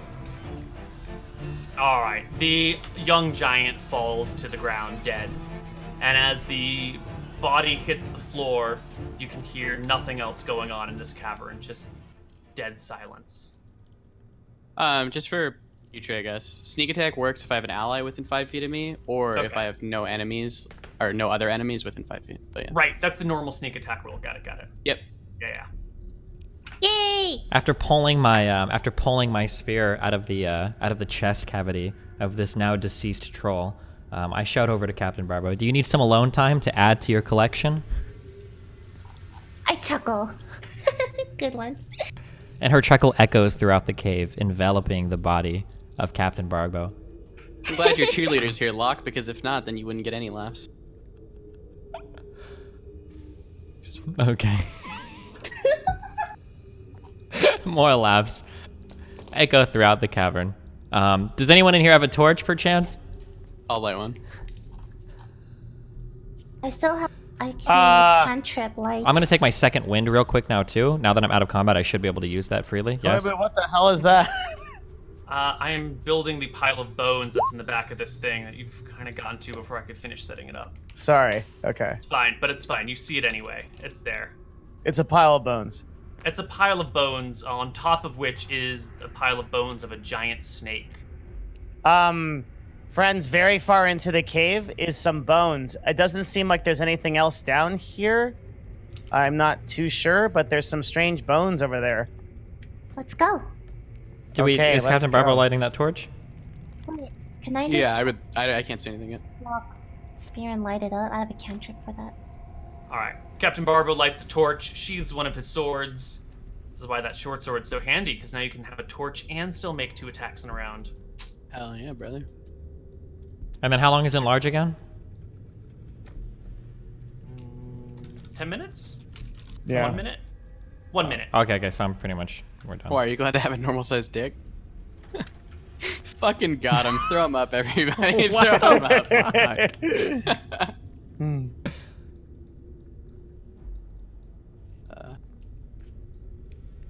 Oh my god. What? My yield. The snake. Oh, Snake jeez. bone? Yeah, it is a very large snake under which are bones of giants, including some very fresh bones of giants that still have little bits of flesh attached to them. But Oh, this there's my is- kill. These are. It's just the bones of the snake, right? Mm-hmm. Can I. Are you sure? Can I roll a perception check? I killed this too, Locke. Yeah, give me a perception check, Midori. I'm gonna go back to the exit and ritual alarm. I have 18 passive perception. Sure. Okay. You're positive it's just a giant snake with that perception check. 100% positive, just a dead snake. Nothing else going on here whatsoever. I guess Do I'll I see take. anything? Did you guys just see snake bones too? Oh my god. I see everything. And then once I'm done with that, I'm gonna go back and I'm gonna do ritual detect magic on this pile of bones. Okay. Nothing wrong with these bones, Locke. I killed the snake when I killed the giant. Must have forgot about it. I do so many heroic things. Do you know? For some reason, I have a said feeling that- that if you killed anything, you wouldn't let anybody not know about it. You said the giant bones seemed fresh, right? Yeah. There's under the snake are many giant skeletons. Many giant skeletons. It looks like dozens. And a population of like 5-ish giants in this cave. This must represent many generations of giants dead here, That's buried really under the weird. snake. He's. No, dead giants look a little fresh, but the Did snake. my detect magic Yeah. come up with anything? Midori, No, there's no magic here. that giant that's fresh. No That's the one I magic killed. here. They brought it back in the cave. Oh. But Can I run no, some kind of like history or religion check to figure out if there's any meaning to this? Absolutely. What do you want? Give me a history check, Mr. Gnome. I've killed many You're- giants. You have killed many giants now. Yes. Gnome, your history check tells you quite a bit here. Giants are sort of the bane of Gnome's existence because they can accidentally step on your people and just kill them. It's a slight problem. So your Yes, people definitely. have had to learn quite a lot about them to not be underfoot. This is nothing you've heard about. Giants normally don't keep their dead packed away like this, not in the back of a cave. Usually they have like a separate giant graveyard, and their numbers are usually quite small. They have small family groups.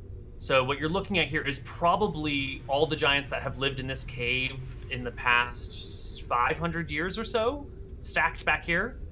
What the giant snake is, you have no idea. Not with the 12. This is weird. The giant snake is definitely out of character. You don't know anything about this region, but there's no lore tying snakes and giants together anywhere to be found. So whatever's going on here is something unique to this region. Midori, maybe you could ask your god, since it is a goddess of death. Also, And real it's quick, She'd be yeah. about- can Midori light That's my a good weapon? idea. I'm going to light Locke's halberd. Thank you. No I problem. second you should ask your god because this is dealing with death. And Last time I asked my god about something like this, she ignored me. well, I don't know if this I want is to bother her with something. You've done a lot of good things for your god now, though, right? but don't like the feel- gods of this world, they answer their servants. So perhaps you could perhaps she is particularly observant. I don't feel comfortable asking her. I step in front of Midori. Listen, About the this. relationship a person has with their deity is very personal. You guys can't pressure somebody into this if they're not willing to do it. Oh. Yeah, yeah. Oh, white knighting her again. Locke, Also, maybe can she you return speak me for to normal herself size, next please, time. Koibu? You're ruining my immersion right now. I'm so sorry. Thank you. Could Like, we? why do you ever let Midori speak for herself? Why do you always interject? I Oh, can speak for myself just fine, Captain Barbos. Good. Maybe then Locke should stop interrupting you. Could we He's not search through the interrupting bones? me. Mm-hmm. Yeah. What You do we can- see? You see the corpses of maybe 15 giants buried under here. Any valuables or anything like that? Nothing on these ones. No, they've been stripped of flesh completely. The freshest giant here, the one on the top just underneath the snake, still has little bits of flesh attached to it. And knowing that Captain Barbo just killed this thing like 3 days ago, That means the other giants must have like skinned it and removed all of the flesh and guts and everything, and then tucked it underneath this giant snake. Leading to the question, what happened to the meat? This is definitely some kind of evil scheme. I don't know. Maybe they cannibalized him. There's some information to glean. This is not what it seems, but I suspect this is something that could wipe our whole team. So we think the snake has been eating giants, or? The snake's snake is dead. My ability, if it was gonna come alive, it would have some kind of magic, and I didn't detect anything that tragic. So its purpose, I know not. How old does the snake on top of the giant look? Its bones are brittle and dry. It's been here a long time. And we said there were a bunch of giant gnome corpses, or not, or I'm sorry, there were a bunch of corpses underneath the snake? Giant corpses, yes. Giants, Giants, right? All giants underneath the snake. Something about this seems very weird. Is the snake broken at all, or is it like completely like all together whole? It is completely together whole, which... I'd like Not to an break easy- a piece of it. Oh. You sure? Yeah. Okay. You go up to the snake and do you break it off with a weapon or just your hands? Hey, there's someone coming in. There's someone coming. Okay. Who is it? Get ready for that. Poking know its what head it around is. the corner is a dwarf, and it sees you and gives a bit of a wave and hello, Hello? Where's the dwarf? hello, Hello. are you safe? Safe we are. Who goes there? Oh my god! Oh thank God! Oh, the giants must be gone. Can I get out? Is it safe to get out? Holy shit! I've been trapped back here for days. Oh my god! Get me out of here! Where is he? Where is he? Where's this sound coming from? Right here, right here. Midori, yeah, it came from deeper within the cave to the left of where you guys were standing. Oh. Ah, hello there, dwarf. What is your occupation? I shoot a very disgusted look at Captain Barbo. Dwarf, what brings you here? How long have you been here? Oh my god, I've been here like days. I haven't been outside. They captured me and a bunch of my friends, and they were eating us. They were just like dipping Oh, us. slow in down, butter slow down, slow down. and- Who is Wait. they? You were captured by giants? Yeah, giants. Oh, Are any of your other friends here right now? no, they're all dead. They got eaten. Just you survived alone. Well, they were grabbing my friends, and I ran deeper inside, and they just laughed at me, and I found a little crevice that they couldn't get in, and I've been waiting back there, starving, hoping that they will eventually all leave, but they never all left. And now you're here. Where are you guys from? Hillsborough.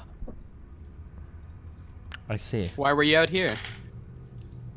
We're miners. The underground type, not the youth type. With a pick or a shovel? I shoot another disgusted look at Captain Barbo. So you Anyway, hid we in were a mining crevice. sapphires near the sapphire mine, and the giants just came all up with the net and grabbed a whole bunch of us and took off. Do you know what's Do you going on know- with this? And I'll point to the snake corpse. Do you know anything about the skeleton? It shakes its head at you. They came up to it while they were feasting and touched it on the head and sort of stroked the head very gently and said some weird things. I don't speak giant. Do any of you speak giant? No, we don't. I can, speak dwarf. if I need to. You didn't see that giant pile of bones that resembles a snake move or anything, or No, but they would stroke it lovingly. It was weird. interesting. And then they fed things to it, little bits of meat over The, and over the again. bone And it burning ate snake them? Eat it. No, they just put it in the bone's mouth and It's bones. didn't do anything. Lock, let's break it. But later, it was gone. Hmm. What? If we break it, we're not gonna make it. That thing's gonna do some crazy thing. Can I go into this cave and pick up like a part of a, like cut the arm off of one of those child trolls, or child giants, and then bring it up here and place it in the head of the snake? Yeah, you place it in the mouth of the snake, and initially, at least, nothing happens. It just sort of rests there. Pet the head. Go for it. Be my guest, Captain Barbo. You're up there putting in things in its mouth. All right, I Go step ahead. forward and I pet the head of the snake. You stroke it lovingly, and the snake doesn't really respond. And the dwarf looks at you like, I don't know what's going on. Break it. Break the spine. Why would we break the snake? We have no idea what it does or what it's for. There's no magic. The gnome already said that. Yeah, but I suspect something different. I can't detect the magic, but it might be something of the dead, so it Can I may grab a evade even rock? my power. Mm-hmm. Can I'm I gonna sense take a anything rock from and. this? Oh wait. If Midori, this is the time to use your knowledge, if you can. You're the cleric of death. My This, Go on, sorry. Describe what you want to sense. Like, how would you sense something? Like something about this is very unsettling. Like I don't feel like it's completely dead. I don't know, Mhm. because is it possible for me to do that in character or? Yeah, Not absolutely. I just want I want you to give me some flavor text on how Midori tries to reach out and sense something other than the five senses. Sure. Give me like a minute. Let me think about this. Okay, I sit down kind of with my back to this wall here, taking a breath, watching a snake and watching Midori to see what she can Can I make of go it. up to the snake's head? I'm going to clasp the bony head in both my hands, and I'm going to stare into its abyss of eyes. And I'm going to.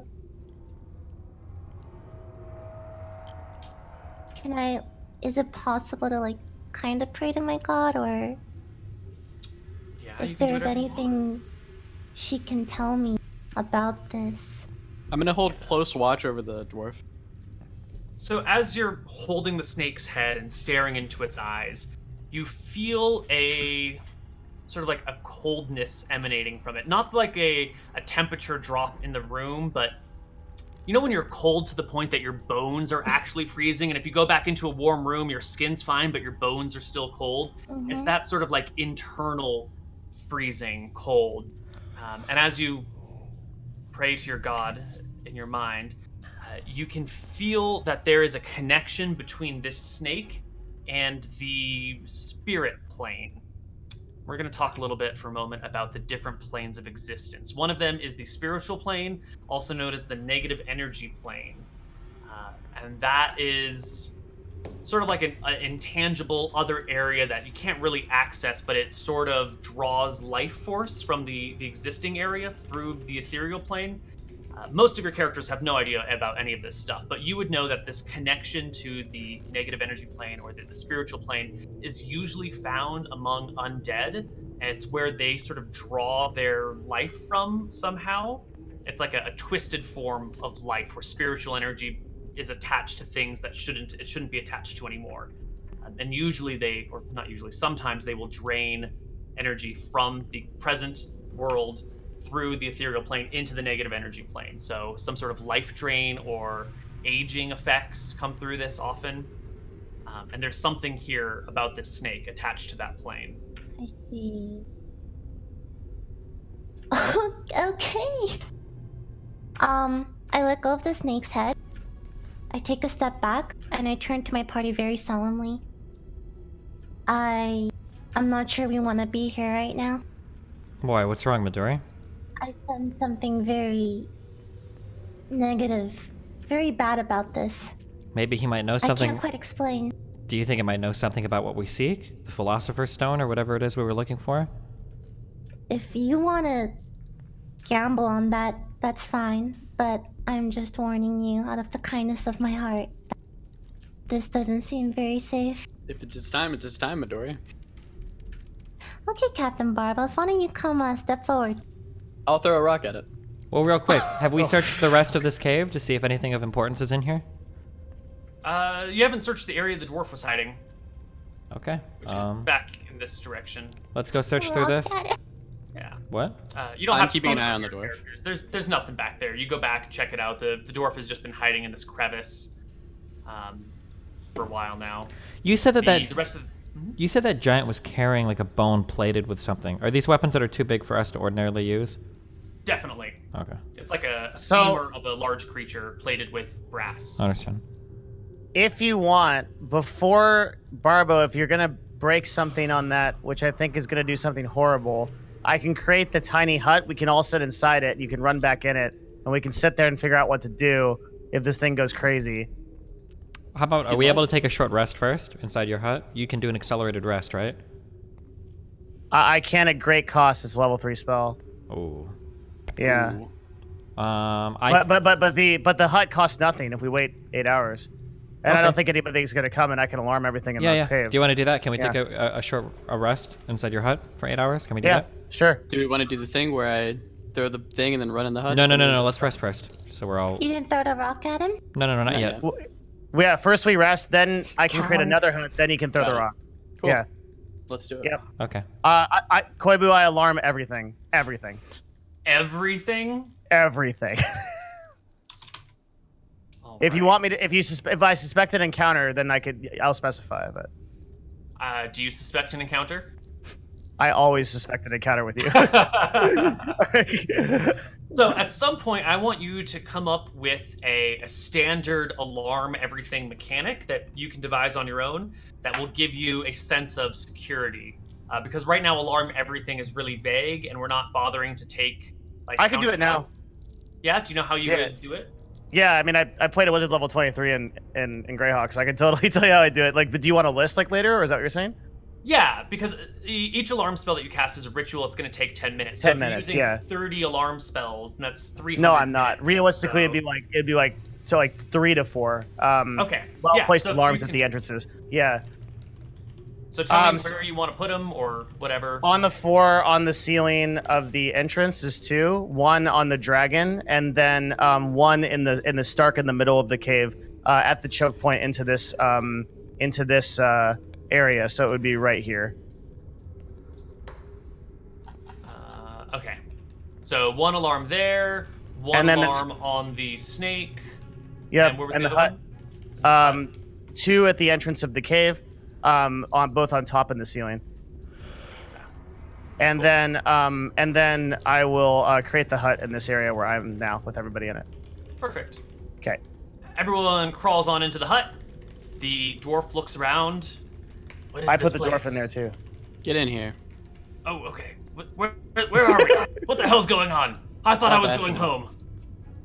Fear not, for this is my tiny hut. You are safe, little nut. Don't ask Just what. call him a nut. Let's call him a shoveler. The Don't dwarf ask what. Have some gut. seems kind of tickled, like pleasantly surprised that you called him a nut, and comes over and sits next to you while you chant your spell. Oh, I they're so excitedly cute welcome together. him because I like all attention. Your spell goes off. You guys can rest in the tiny hut and sleep. Once you put out your torchlight, it is easy to fall asleep in the giant's cave. Can I roll my hit? Yep. Yes, roll it. Okay. Oh, I give the I'm gonna give the dwarf a little bit of food too when he sat next to me, and Oh, I'll cast prestidigitation. Nope, got it wrong. No. I'm gonna cast prestidigitation. Prestidigitation. Did I Good. do it? Okay. You did it. Let's go. Okay, and I'm gonna make the food into a nice steak for him because he's probably really hungry after so long. Oh my god, I haven't eaten anything and I don't even know how long. This is delicious. You guys are so cute. Tell me, how do you feel about potatoes? What? Oh, I have some of those right here. I happen to have them near. And then I pull out another ration and I cast another spell behind my back, a cantrip, and it's a potato. I hand it to him. The dwarf looks around for some fire. Cause God, if only we could bake it. You don't happen to have a portable magical oven with you, do you? Ah, Does he bake? well, with the power of my fingers, a good flame shall linger, and I cantrip a little bolt of fire, and we hold the potato up to my fingertips. Right. You guys bake the potato. The dwarf has never been happier, and the night passes without a problem. Your alarm spells do not go off. You guys wake up 8 hours later feeling refreshed, having expended hit dice as needed. And the snake is still here, but the arm is no longer in its mouth. It is gone. Can I throw my thing at it yet? You can throw your rock at it, yeah, totally. Do you want Are you me guys to ready? create another hut first? Yeah. So, yeah. Wait, what does the hut help us do again? It's total. It makes us totally immune to all attacks until you leave it. When you say all So- attacks, what kind of attacks? name one. And Well, we if get we're out of calling it. something forward from another dimension, are we really confident that your hut is going to be able to protect us? Yep, it'll do it no matter what. But once the hut is gone, I can't protect us. So that's the Okay, problem. yeah, if you want to, go for it. Okay, I'm gonna ritual cast another hut that we sit inside, right up here. Everybody get in the hut. All right. From the hut, before we close the door, can I throw a big rock and attempt to break a piece? Like right here. You can. Let me just get the hut to the proper size. 20 feet across. That's just about right. You can't throw stuff outside the hut, I believe. I don't think that works. He's gonna do it before. Well, you have to be inside the hut when it is cast. Yeah. So y'all got to be here. Cool. So does that mean one person has to stay outside the hut the entire time, or? He's gonna leave the hut. He's got to leave the hut, and then he goes out. He can come back into the hut, but he just can't throw it from the hut Got it. because it's like a dimensional space. It's in another dimension. Okay. Spells magic effect can't extend through the dome or be cast through it. The atmosphere inside. Or am I wrong on that? Can he throw outside? I think he can. Actually, Creatures and objects within the dome, when you cast it, can move through it freely. So I feel like if there's something inside the hut upon casting, it can be launched outward. That Yeah, I seems agree. Yeah. Super broken. You could just like I'm gonna put grab the a hut bunch of over a rocks. ballista with a whole bunch of ammunition. It's That hella would be- dumb. Yeah, I think maybe massive force would probably break the hut. You know, maybe This very large force. like, I mean the thing is the hut says it's specifically like another dimensional space, so it's invulnerable. It doesn't say other dimensional space. Somewhere it says something really crazy about it. Like it's like completely invulnerable. Let me see. Yeah, an immobile dome of force. I just think that, Okay. if, for example, the only reason I'm putting a caveat on this is otherwise sieges would become, let's build a trebuchet and cast tiny hut over it, and then just like fire from impossible to hit situations. Yeah, So but I wanna give sieges in some that. sort of Yeah. some sort of like counterplay. So if like a giant steps on or a dragon lands on it, it might like fizzle the magic somehow. It won't come into play in this encounter, probably, most likely, 99%. Oh, so there is an encounter. Yeah. So the reason why so this is I don't want to break your campaign because I agree with you, Right. but when you're using force, so using wall of force, the 5th level spell, is probably the best way to determine this. And the rules there: nothing can physically pass through it. It's immune to all damage and can't be dispelled by dispel magic. A disintegrate wall destroys it instantly. So the counter is disintegrate. Okay. It tend to be. Yeah. That's a good counter. I'll take that. That's fine. Okay. Yeah. Cool. So you're all in the hut, and then Captain Barbo casually throws a rock at the giant snake. Yeah. Give me a roll to hit. What do you want it with? Short sword? Doesn't matter. Yeah, you throw a rock and you break off many bones on the snake. Did I break the head? No, you aimed right here. You're right, Purple yeah. circle. The snake Yeah. casts disintegrate on your head. The snake doesn't move. Oh. Alright, Nothing happens. It just remains. let's get the fuck out of here then. Well, I feel like there's got to be some puzzle or something to do with the snake that we haven't figured out. I mean, the food disappeared. Ah, there you go, Locke. The snake bites you. Okay. I was waiting for you to get close enough to it. What? So Locke walks out of the hut after the ribs get broken, goes like right up to the head while he's talking to you guys, and the snake's head pops up and goes to bite. And that's where we're gonna end this week's session of Oh Gnomes my and God. Catacombs. When we come back next week, Wait, we roll the will hit see- first. No. Roll the Koibu, Come back next week. Let I'm it- your let us see. master for this campaign. Can I order you to do this? No. Locke's gonna be rolling a new character, ladies and gentlemen, next week. God damn What are you it. gonna play, Steve? Tell us. I'll play somebody related to you. I'll play your older brother that used to harass you and bully you when you were a kid. That's what I'll do. And then I'll come out with the real Captain Barbo story. He wasn't actually some pirate, sailor, whatever. He was actually a guy that got bullied out of his own crew by his older brother when he failed to perform some very basic pirate-esque tasks. And then everybody laughed him out and he ran away. And now his older brother's hurt heard of his adventures and they came to check up on him. That's my. I hope I die now. I want to re-roll this character. You I won't let can't it happen. die. If you die, I need to kill you. Okay. So brutal. Okay.